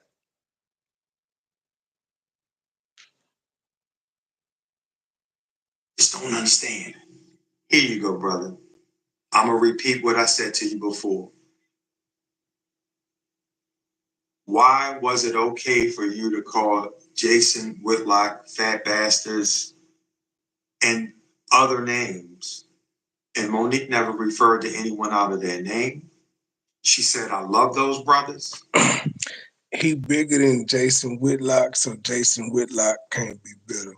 And if you watch the video where he called him a fat bastard, he called him that. He said, because this nigga has been talking about me for over a decade and I haven't responded.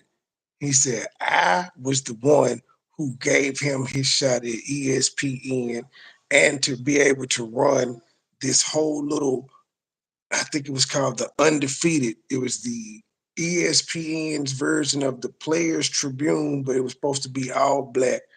And he fucked it up and got fired. And he's just been taking shots at Stephen A. Smith. Since then, Stephen A. Smith has been like the #1 sports talk show for the past 12 years. And Jason Whitlock has been fired from ESPN. He had a show on FS1, fired from there. Well, no, I don't think he was fired from there. The show ended and they didn't renegotiate. He went to this Outkick with Clay Travis, fired from there. Just everywhere he go. Now he got a YouTube show in a partnership with Blaze TV. And all he does on there is talk about everybody that's bigger than him. When he was on TV, he actually had to do sports topics and stuff. But then every blue moon, he would reach in and do a socio-economic issue or some shit like that. But mostly he was doing sports takes. That nigga don't talk about sports at all. So that's why he called him a fat bastard. He was sick of this nigga fucking with him. And then he had just dropped a book. And as soon as he dropped the book, the nigga he called fat bastard is picking that motherfucker apart online trying to fuck up his sales. He was like, enough is enough, nigga. I'm from Brooklyn, son. Stop playing with me. He had a moment. Well, these niggas, y'all show no surface level information about the shit that y'all gonna talk about, but y'all don't know the reason behind any of it. This is crazy. You can't be talking on shit that you don't just really know about. You gotta at least know the whole story. Why was it necessary for you to call fat bastard? In the same video, he told you why. I just explained it to you because I watched the whole video. But she told her truth. Why is it okay for you to tell your truth that's inclusive of name calling, but a black woman can't? And again, he couldn't be considered bigger because Jason Whitlock keep fucking with him because he's the bigger name. He's the successful one. He the one that ESPN gave record contracts to. Jason Whitlock is just solely on YouTube. Nobody's trying to interview Jason Whitlock on other big name podcasts like Pivot and all the smoke and all this. Those people don't like Jason Whitlock. Stephen A. Smith still got connect to NBA locker rooms. Still could go get on a newspaper. Like Jason Whitlock can't even go back. He's a journalist, actually worked in newspapers. No newspaper will touch him now. So he can't. Stephen A. could never be the bitter one in their situation. Monique is bitter because she like the Jason Whitlock of everybody that she's talking about. Who she done talk shit about that's doing worse off than her? Thank you. She ain't talking about some more nobody like that. and tell her truth. And you being the journalist that you are, and you came on and you said, I don't know what's true and what's not. As a matter of fact, Sidney and Monique, all she's talking about is niggas. The only woman she didn't talk about was fucking Oprah. So she just get to run around and talk about all the black men. Get the fuck out of here.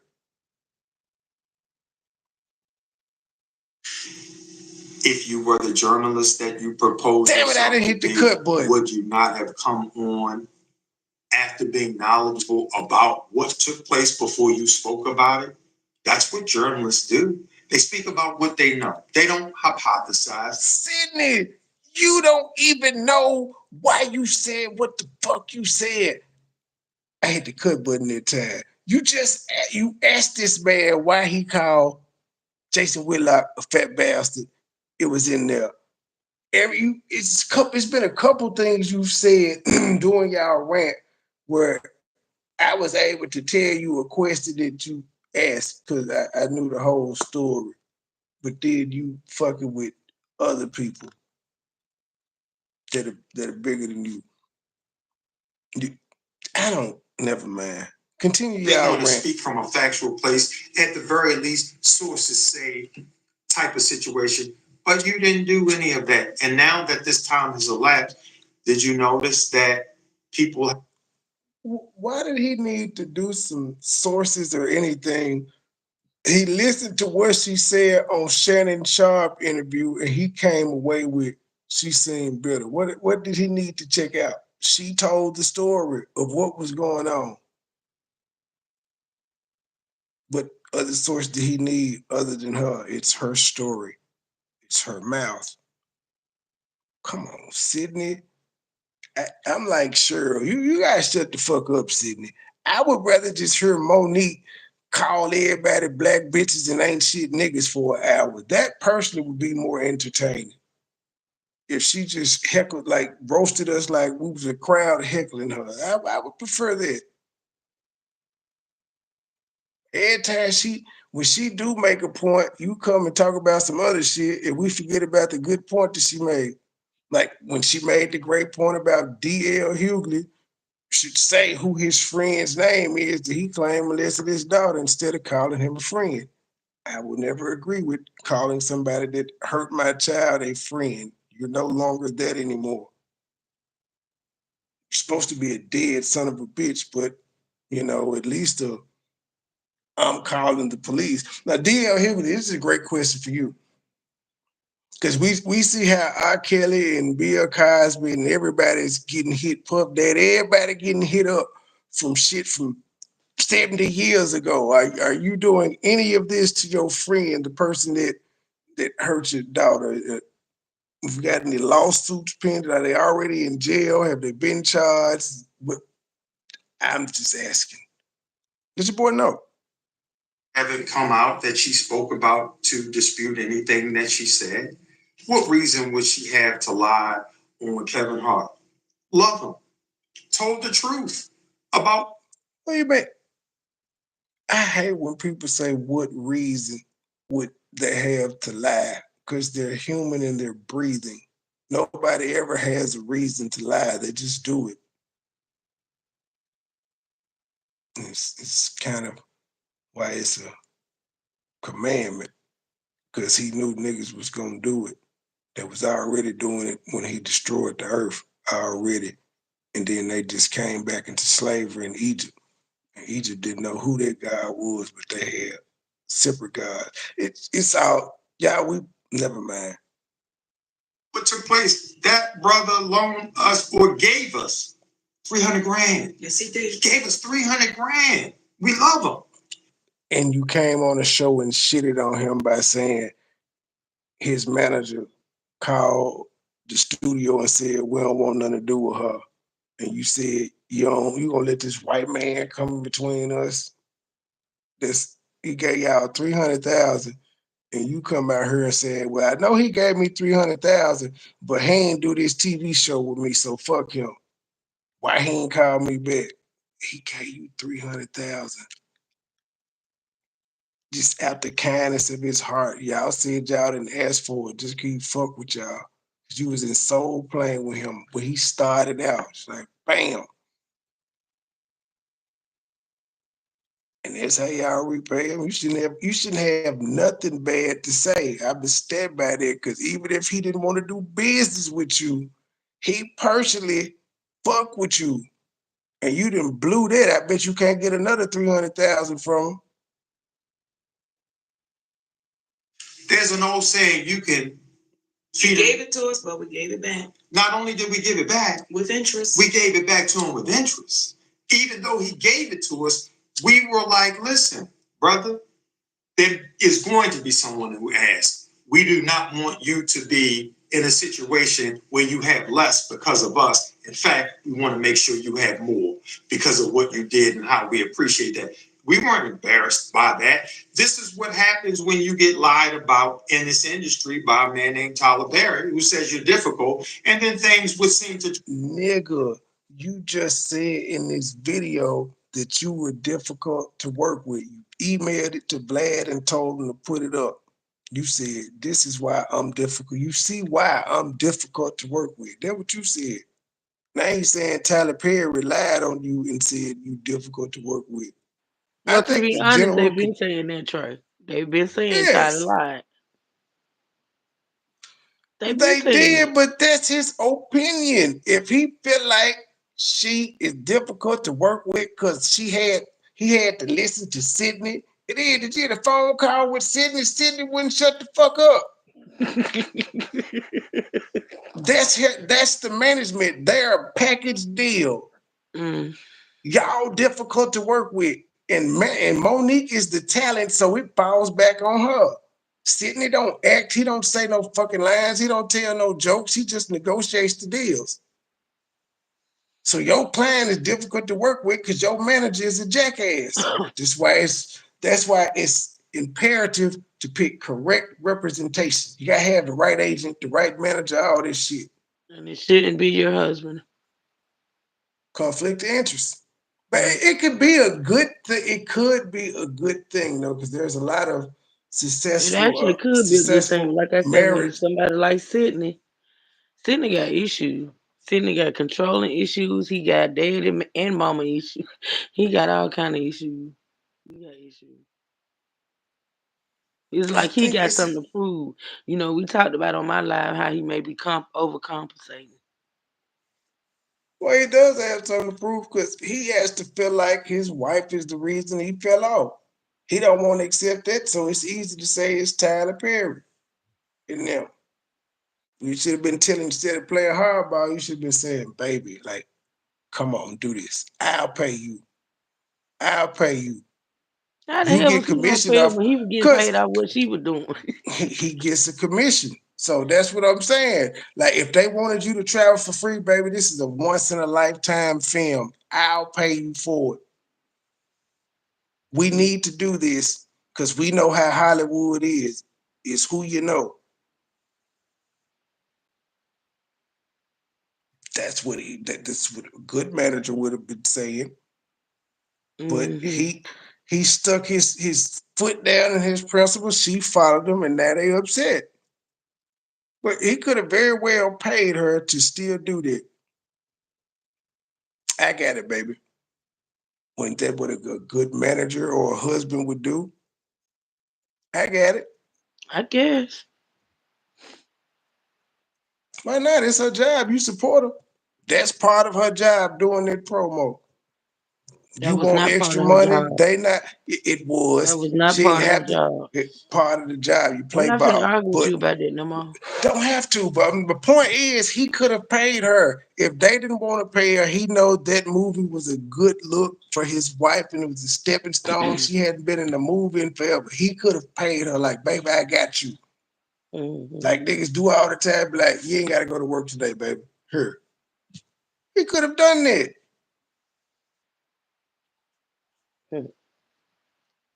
They risked it all and they mad. They bitter to this day about it. It's everybody's fault except for the fact that she just chose not to do what countless of others before her did. I ain't even mad at her about it. But stop crying. You chose to be blackballed. Right up. Just like Martin Luther King and Malcolm X knew with the shit they was talking, death was gonna come. They both predicted them. They predicted their deaths because of the shit they was doing. They didn't complain about it. They accepted that's what came with the job.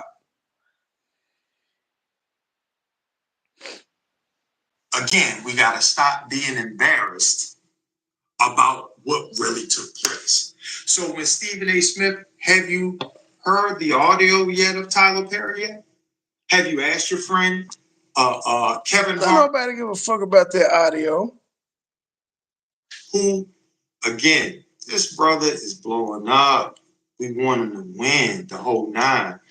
But when you Kevin Hart's already winning. Constantly he been winning for like the past 10 years. Where have y'all been? An individual speaking about that they are a brand. He got a podcast called Cold as Balls he's been having for at least 5 years with a sponsorship with Old Spice where he sit in ice and talk to all types of athletes and celebrities. Then, he got that little Facebook. I don't know if it may be on YouTube too, but that little comic thing he got on. So that we just sitting back and like, why? What is your issue? Why won't you do anything? Unless you just got it like that. If you got it like that and you retired, more power to you. But a retired person wouldn't be doing all this complaining. Thing is, what good is it to be a brand if you lose your man and you let an individual who happens to be white, just happens to be white, and your manager get in the way of an arrangement that you set up with an individual you call? And they are double downing. For what, Jackson?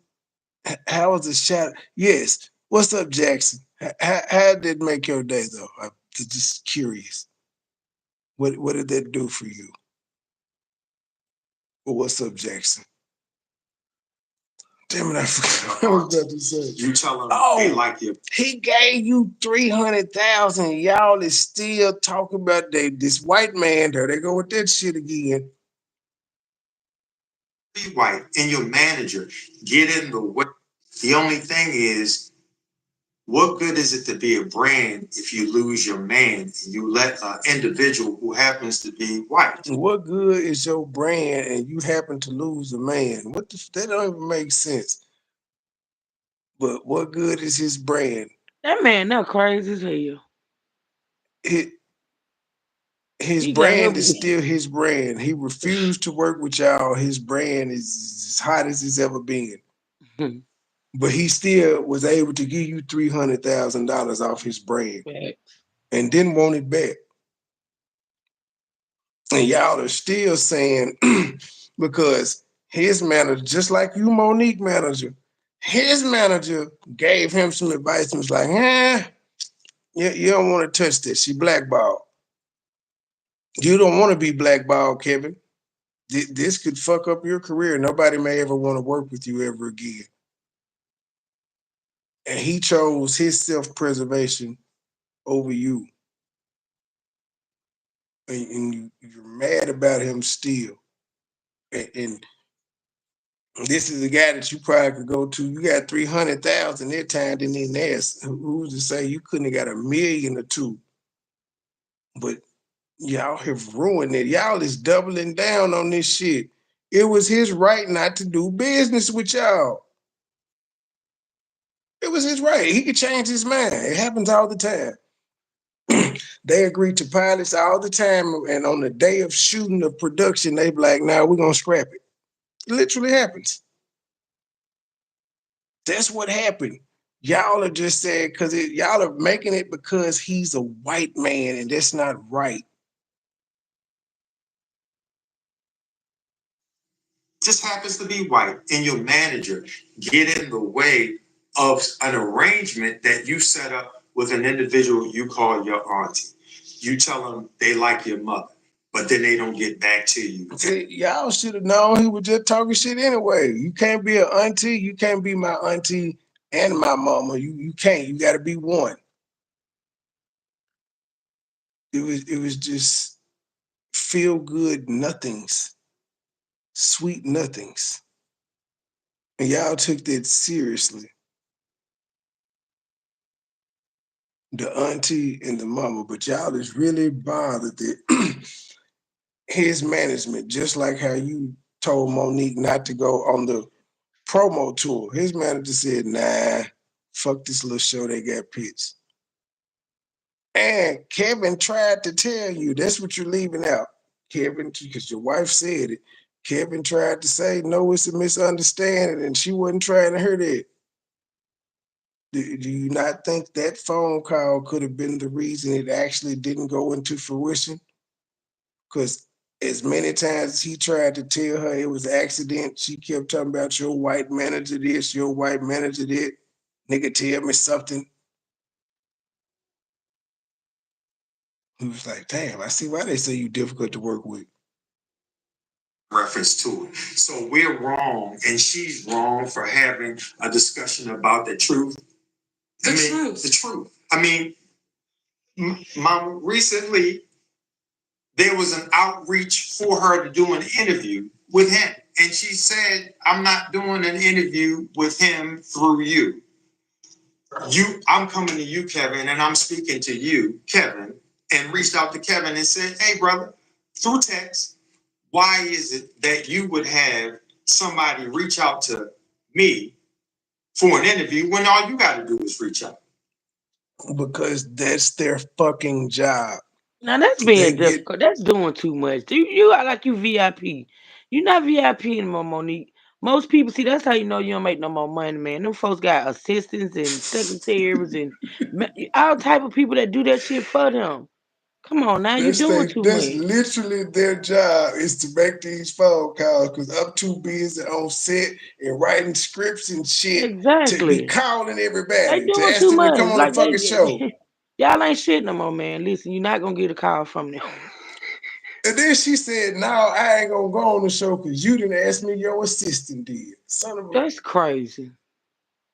difficult to work with. Sometimes you can be so big that you don't even know what's going on in your own affairs. And he said, no one from my team reached out to you. Well, guess what? They did. And we gave him the name and the individual, and I called her back to confirm she was who she really was. And that's who she was. So again, and then once we gave him that information, we no longer heard back from him. So here's what I'm saying. Because he cussed him out. Why the fuck y'all hit Monique up? I ain't want that crazy bitch on my show. He cussed him out. They probably lost their job. Babies is listening. They want to come into this business. When you get into this business, don't lose yourself. Don't lose yourself, baby. Don't have people that knew you for a long time. Well, don't go in the business thinking you're going to change something that's been set in stone for like 1,000 years. You're not going to change it. You can try. Cool. More power to you. But you didn't have to choose the business. As long as you've been out the business, it's still going on, right? They're still making movies. They're still doing stand-ups. They're still doing sitcoms. You just another replaceable actress. They get thousands of them every year coming in. Gotta know what you sign up for. You have to lose yourself, but you have to understand what you signed up for. And I don't think doing free promotion for something that was only going to benefit your career is losing yourself. I don't think that's losing yourself at all. If that's losing yourself, then you must not have had to go to no Illuminati parties. And y'all notice at these Illuminati parties, they always talking about the men doing gay shit like it ain't no gay women. The gay women just don't exist at these Illuminati parties. Has anybody noticed that? It's always I seen on the couch with 2 men over there. Where's the 2 women over there? There's no gay women is around in these soirees. But if that's your biggest gripe, losing yourself is because you had to do free promo on a movie. Shawty, you tripping. Time when you come around again, they have no idea who you are. Don't lose yourself. I'm not saying don't change, because change can be good. Change can be good when you're learning new things and different things, and you might say, you know what, I want to be a better person. Not saying that at all. What we're saying is don't lose yourself. And we know people that's lost themselves. And now everything becomes so grand and so, so out there. And you're like, what you talking about? What happened to us just sitting on hammers and french fries and some chicken wings and having real conversation? So for you babies that want to get into this business, french fries and it's a business to get into. Don't lose you. And don't let nobody convince you of what you know to be wrong, but you want to act like it's right. If it's a duck, if it look like a duck and quack like a duck, some people in Hollywood would say that's really a rabbit. And you know damn well it's a duck. Don't you change your mind and say it's a rabbit too. And that's in any industry that you are in. Don't change who you are, because if you do, you won't get the opportunity to run into true folk like Cat Williams, true folk like Mark Curry, true folk like Tommy Davidson, true folk like Zoo Man, true folk like Red Grant, and the others on that Dark Matter tour. And when you walk out, see, this is the part for me that I love. Seeing through video, because I got to hold it down at the crib. This is the highlight of her career now after being put on Cat Williams tour. This is the highlight of her career now. Like, if you, that's what they just said. If you don't change, you'll get to meet Cat Williams and Mark Curry and all these people. These are just comedians. You should have been met them on the comedy circuit, man. When you were doing comic view and shit, that why he ain't name a whole bunch of actors? See, ain't comedians. You didn't have to fuck your Hollywood career up to meet comedians. This is preposterous. But seeing it through the video that this man, Cat Williams, commands 10,000, 12,000, 14,000 people. And she walks out and they stand up. So you might not be loved in Hollywood, but there's something about being loved by your people. Come on, Daddy. I want to say this. Y'all just cussed the people out. It was your people in there that said, why Sidney won't shut the fuck up? And she said, you bitches ain't got no husband. That was her people. It's her people. She just said she was ashamed of.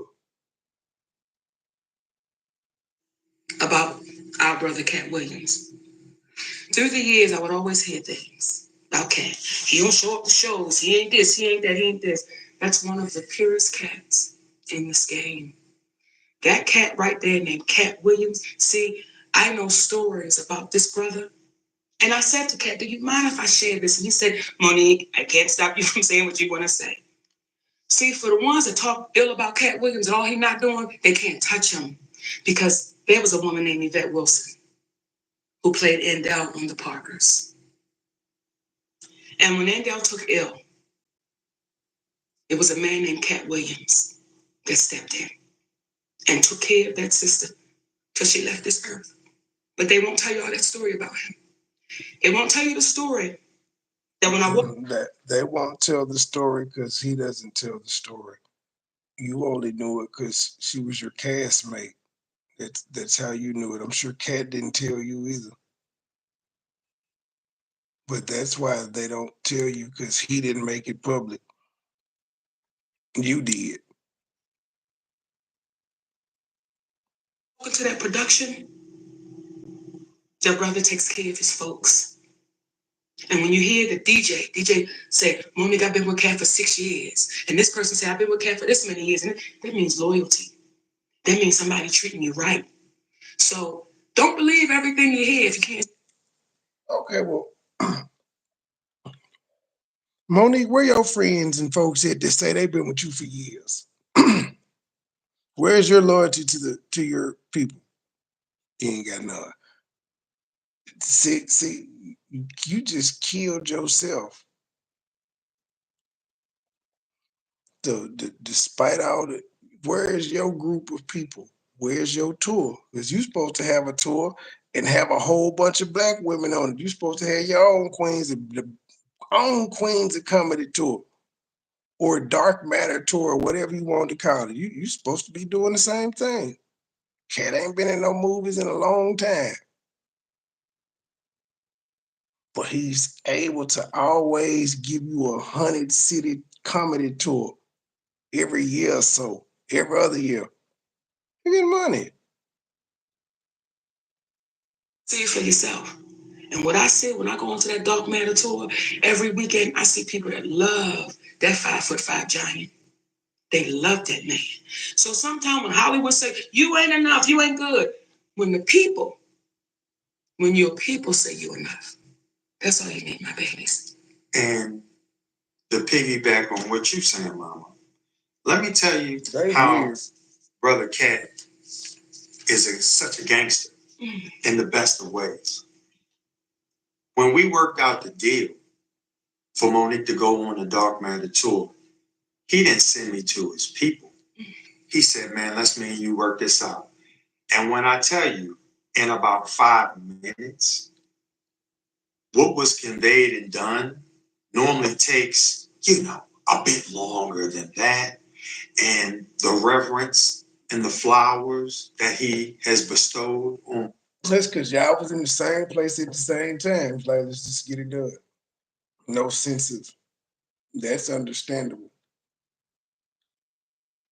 That's very understandable. But had y'all not been in the same place at the same time, we would have had to go through the rigmarole that y'all see Kevin Hart did when his assistant reached out. See, he's so busy, he ain't even know they reached out. He was like, what? Who? Nobody reached out to you? Gave him the name and number. Oh, she's fired. Just the gentleman. Just the gentleman. A gentleman. And everybody on that tour. See, they kissing ass hoping they could get back on the next tour he do next time, because his tour over with now. He may be going on tour with Nicki Minaj. Had the same energy. Everybody cheering everybody on. Everybody's happy for everybody. So this weekend in Dallas, Texas, and in New Orleans. Come on. Y'all come on out, baby. Get some of this good. Because that's all it is. It's good. And for the babies that's coming in this business, get around people that's pure. Get around people that's, this right here is pure. That's the people you want to mess with. The people you want to be around is the people that's going to tell you the truth. Even if it don't feel good to you. But they're going to tell you. The whole black community been telling you stop crying. They telling you the truth. They're telling you to move on. You don't want to hear the truth. The truth, because they want you to be better. So for you babies, I want to go to Hollywood. I understand it because I was like that too. But let this stay pure. And it'll be good. And Hollywood is just a microcosm of the world we live in. Nothing happens more special in Hollywood than what's happening in your life. It's just that the world knows about it in a way that you might not know about it if you work at Bragger Gutman's. They don't know about Bragger Gutman's. Hey, the people in Baltimore know it on my Street. Bragger Gutman's, baby. So the bottom line is, don't lose yourself no matter where you are. And we're not only going to address who doesn't act right, but those that do. So we got to highlight both sides. And we're going to address folks that don't act right as if they're the moral authority. We want to end. So can people address y'all when they feel like y'all aren't acting right? If you will, with the last cat. His name is Gary Owens. Okay.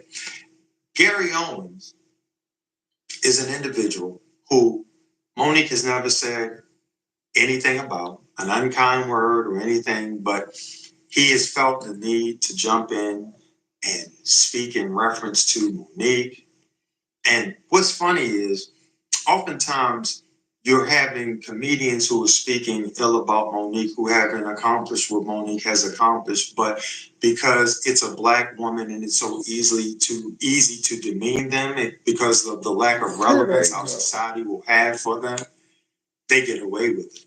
You would never They hear playing the Black Lives center Matter card in trying 2024. to demean Shaq and what he did in the game of basketball that hasn't accomplished what Shaq has accomplished. They would be crazy. But a black woman is completely different. So when we hear Brother Gary Owens speaking in reference to Monique and Sidney, they always talking about we love you, we love you. Then they'll say something that nobody knew that's hard, like, but we knew when y'all had.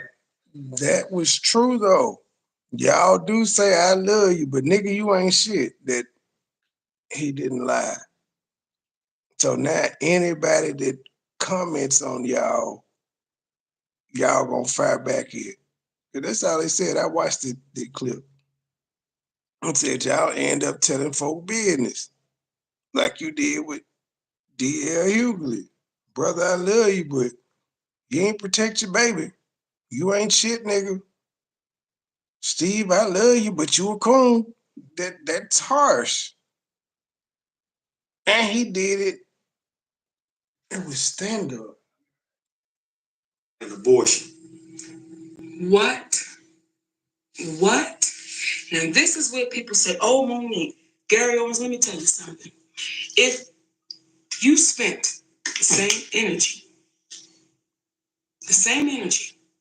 with your black wife, you may not have room to speak about nobody else.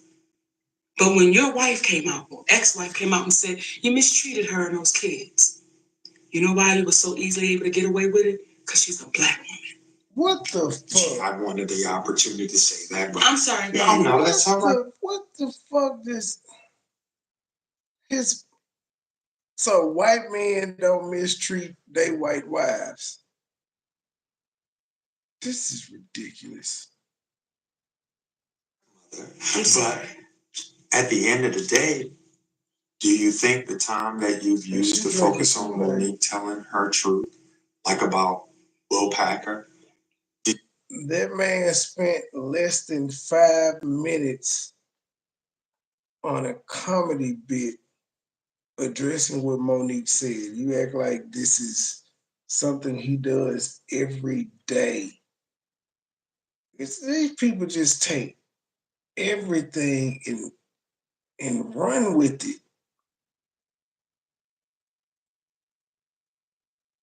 Did you go investigate and did you notice the trailers that blew up? I don't hear you speaking about that. Did you listen to the, I feel like Ozzy Davis when he said, did you know Brother Malcolm? It's like, did you listen to the audio of Tyler Perry? I didn't hear you speaking about that. I just keep hearing you demean and want to speak ill of Monique. And again, to piggyback on what my mama said, how was that speaking ill when he said Monique say she love you and then she'll come and say some harsh shit that we ain't never heard before, like you just had an abortion? How is that speaking ill of her? Think it would be more beneficial or would have been more beneficial to you to use that energy to not focus on my black woman and focus on the black woman you used to have that was your entryway into this community that gave you the guest pass. And now with the guest pass, it's as if you feel like you're at home so much that you're starting to wear out your welcome, kicking up your feet when you're just a guest. You're a guest in our business because at the end of the day,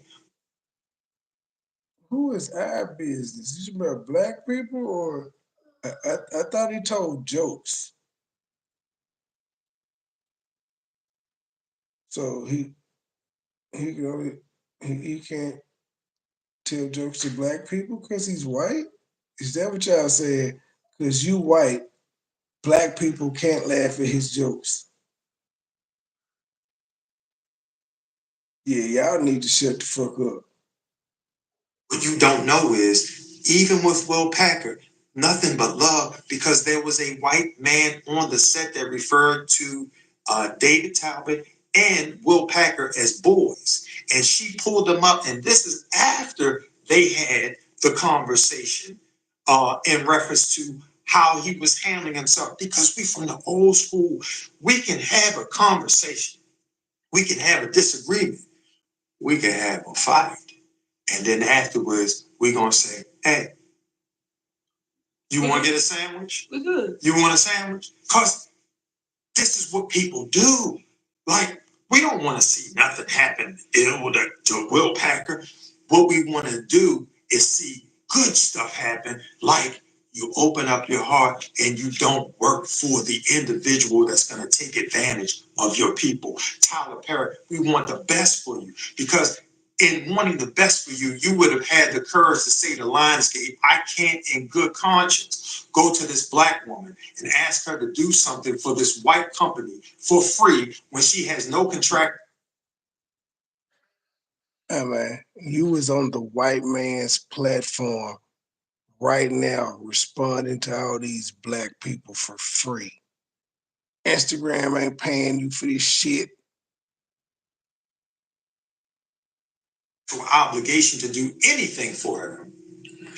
I'm gonna need a budget that I need to go in with her, because you are writing checks out for people to get a new house, which is beautiful. And you telling niggas more successful than you how to run their fucking business. That's why he's Tyler Perry and you're Sidney. That's why he got a studio and you got Monique. Full. You write checks out to a waitress for $3,000. You let people use your private jet, and all of these things get out. But why is it the thing that was done in the dark has you trying to take advantage of a black woman? Why? And you know what makes it so easy for Gary Owens, for Vlad, to speak ill of a black woman? Oh, God. Because they watch some about black men do it, Stephen A. Smith. Oh, they watch some about black men do it, DL Hughley. They watch. They talking about one bitch, not black women. They talking about your ass. You is the one, and your husband are the ones making headlines. Sidney is only known because of you. So when they talk, they address you, not him, because don't nobody know this nigga. He Monique's husband. They watch our black men show a black woman no regard. So that's why it's so easy for them to speak so ill of us in front of us. Hey man, ain't nobody buying this Jesse Jackson. What's that other nigga name? Truth, give me his name. Al Sharpton rhetoric. We passed it. We Black Lives Matter is over, people.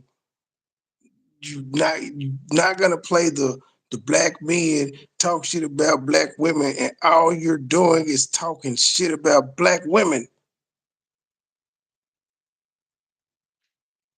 We say, you should, yep. So when y'all talk about the ancestors, what would the ancestors say? Fuck What them would ancestors. they say, Stephen A. Smith? What would they say, DL? What would they say about your behavior? And ask your mother, Stephen A. Smith. How the fuck do you know what went on back then, ma'am? You don't know. You can't say what the ancestors, ma'am. The ancestors used to be able to beat they women. What the fuck are you talking about? They ain't got nothing to say about a nigga cussing your ass out. They ain't putting their hands on you. They would say beat her. Ain't that what they said in Color Purple? Beat her. That's what the woman told the nigga to do. Beat her.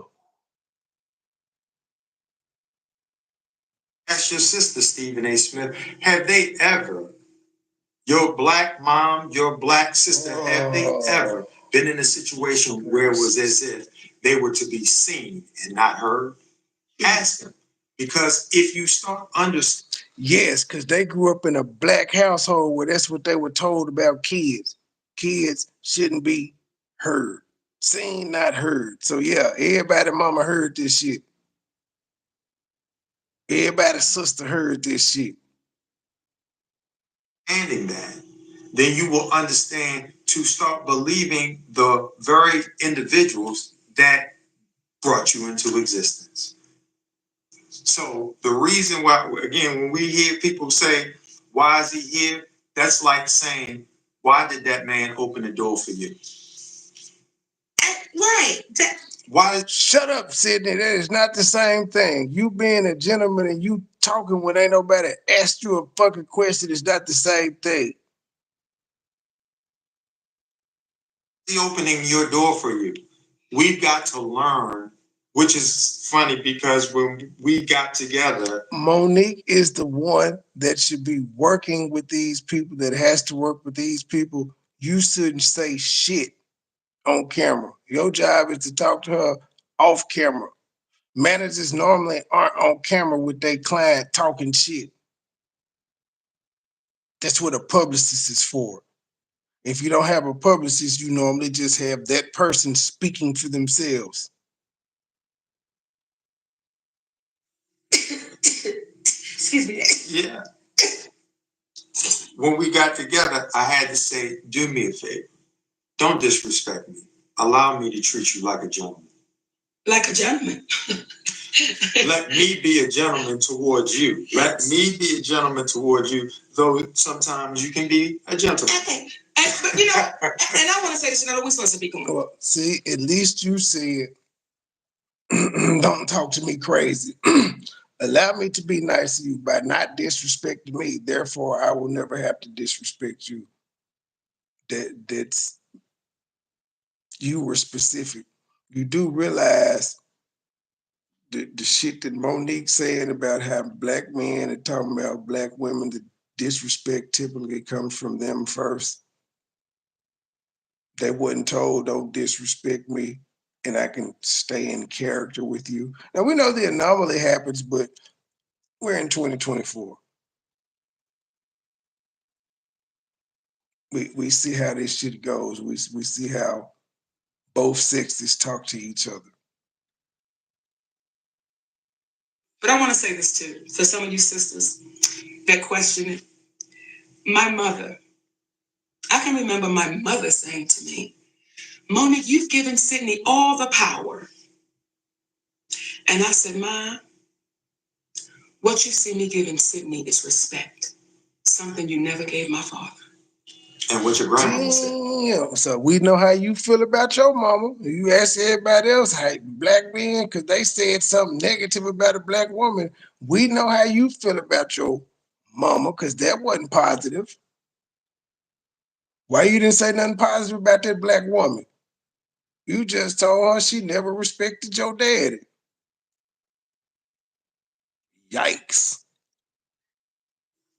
Well, many. And you just told all the black women in the audience earlier they ain't had no husband.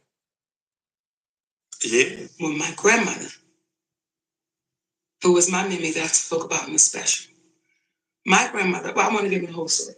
Okay, well, so we were going out to get ice cream one night, right? And Mimi couldn't get up into the car. So Sidney had to tell her, grab me around my neck and let me put you up in the car. So when we got back home, she said to me, Nikki, you got a good one. She said, and I done had men. She said, but you got a good one, baby. When my grandmother, that's 83 years old, tells me I got a good one, who you think I'm gonna listen to? Who you think I'm gonna listen to? So I understand the sisters out there that don't get it, because my mother didn't get it. But my mother and father did not have a happy marriage. And they stayed married for what, 50? Did your grandma have a happy marriage? You're not gonna tell us about what grandma had going on. You just gonna tell her grandma said you had a good one because he did something nice for her at 83. This is selective storytelling. Years till both of them left this earth, but they were both in prison to each other because they despised one another. So for those of you out there that has somebody, love them. Come on. Love them. Nourish them. Give them the truth. When you're wrong, take accountability and deal with the trauma, because now we're bringing it home. Deal with the trauma that you've experienced in your life as people, but especially to folks of color and our black folks out there, because we have been told constantly, Get out your feelings. Don't worry about that. Just get out there and do what you had to do. And what happens is... That's what the world is told, sir. Not just niggas. That's what the world is told, especially men.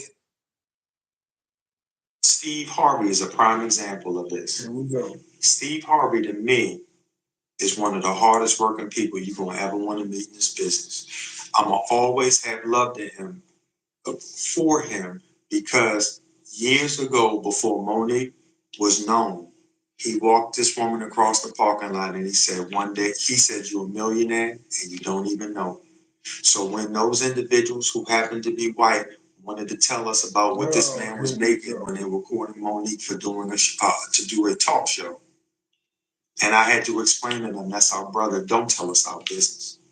And that man, the next day, called me up and he invited us over to his home. And he had to explain to me that I told them what? My frat brothers can be a little fanatical. All because I said to him, don't tell me about that man's business. Because if you do it to him, you'll do it to us. You'll do it to us. And when you have an individual, when I speak about trauma that goes unaddressed, there was an open letter that he wrote about people coming and barging into his dressing room. And he got ridiculed for it. He shouldn't have. Because in this business, folks think that they can walk right into your room when it's closed. And we as Black folks, we know you don't walk into nobody's closed doors. You learn that when you walked in on mama and daddy. Now, why is it that we as Black folks can be taught that you don't walk in closed doors, but you said we as Black people couldn't be taught the other shit that you just said? Well, we can't be taught to toughen up. Don't worry about it. Move on. You can't pick and choose the stereotypes for Black people you want to accept. First time, and that was the last time. Because you thought daddy was hurting mama, and maybe he was, but the way she liked it, right? And you don't go back at mama's door when they did that to this brother. When you don't deal with the trauma, such as he explained to us that day, when on his show, okay, about his show, when he said to Monique and I, they have me reviewing the Black people that come on my show because they're worried about if there are not enough if there are too many Black people. If there are too many Black people. Why is y'all telling Steve business like this? That's why nobody likes y'all. He told y'all this in confidence. Now y'all trying to get him in trouble with the people in his damn show who got him revealing the white. These days, some haters. They trying to fuck up Steve money. We may lose the white sponsors. Come on. Come on. And them niggas ain't gonna fuck it up for me. And that's a quote. Those what? Are the examples. Oh my God. So when I see. And he screamed. How do y'all, this is what Garrett Owens was talking about. Y'all just showered Steve Harvey with 7 minutes of praise and then said, y'all niggas ain't gonna fuck it up for me. That's what he said. It's a quote. They got me reviewing the Black contestants because if it's too many niggas, they ain't gonna have the white sponsors. Them niggas ain't gonna fuck it up for me. That's what y'all were told in private, and y'all say this shit on IG. When was the last time Steve talked to you? Why y'all put this story out now? Y'all ain't shit. People that came in. Why would he do that? Because the trauma of not having, the trauma of being pushed around in this business made him get up on the stage and dog whistle to those people and say, for $4 million, I'll act like a monkey. And for $10 million, I'll come swinging in on the vine. Y'all niggas will be so embarrassed by what I'm doing. He kept his word. He kept his word and asked him if it's... Who's embarrassed by what Steve is doing? The nigga is a talk show host on fucking Family Feud. Who the fuck is embarrassed by that? Has he actually been in a movie and played a monkey character? So y'all are taking a joke and saying that's what he did in real life. But y'all wish y'all could be in Steve Harvey's spot. Y'all wish Steve Harvey would help y'all. Y'all, Steve Harvey walked my wife across the parking lot and told her, you a millionaire and you don't even know it. One of the hardest working brothers and such and such and such and such. But he a coon. I said that shit earlier because she's called him a coon before. I didn't know they was gonna do this. Man, don't love me and then diss me. I'm sorry. Don't do that. True, but I don't begrudge this brother. I'm telling you, these things come from the trauma that we don't deal with and what we think we need to do to make it in this world. And I'm here to tell you, we are here to tell you that that's not what you have to do to make it in this world. So as I'm saying what I'm saying about everybody don't want to struggle like y'all, and you can't judge them for not wanting to struggle like y'all. Sorry, you just can't do this. this brother, it's nothing but love and respect. But that's part of the reason why he could not empathize with what Monique was saying, that this is not the money game, this is the integrity game. And the reason why he couldn't empathize with her, because he don't even understand his own trauma that he's experienced. So how the fuck do you understand it and you're not a licensed therapist? Gary, when you say, why do you always say that you love these folks? The reason why we say it, and you probably won't understand this, brother. He said, why you say you love them and then diss them? Gary, the reason why we say we love them, because we understand the trauma, because we grew up Black too. Thank you. Sir, what you're saying is the equivalent of a man saying he loves his wife, but he punches in the eye every day. That's not love. We grew up Black too. So with that being said, Mama, would you like to leave the wonderful people with anything in closing? Well, in closing, I'm going to see y'all this weekend. I'm going to see y'all in Dallas, and we're going to see y'all in New Orleans. I'm going to see y'all Z-Man, Red Grant, Takara, Pretty Ricky, Cat Williams. We're going to see y'all this weekend, baby. Damn. That's all I got to say, Daddy. And guess what? We love y'all for real. For real. For real. Topping. Okay, because now we got to go out. Yeah, because see, we was doing good. We got it lit, everything, and they helped us. And we need somebody that cut this off, because what I will do, and I ain't got no problem with it, I will reach across here and cut it off. Okay, the babies want to know what's in this glass. Tell them. This is beets, carrot, and apple, and ginger. There ain't no the babies, damn what's got your beets. skin glowing? Beets, carrots, and you apple, sweating. and ginger. Is that it? That's it, Daddy. Okay. That's it. That's it, baby. Someone help us cut this off, because we don't know how to stop. I'm not gonna listen to the song, so they won't even push the button to cut it off. But they mad somebody got assistance calling them. Oh boy, that was it. That was the kerfuffle of Monique and Sidney. I guess I'm like the general public. I'm 50-50 on it. I agree with 50%, disagree. Well, 65-35. Fuck it. I agree with 35% of what they said. Well, you got, Truth? You got anything? We better get up out this piece. Well, it wasn't bad at all. 2.5 hours. 2:40. She's got nothing. All right, y'all. See y'all tomorrow. We ain't got no music or none of that. We just got to go out.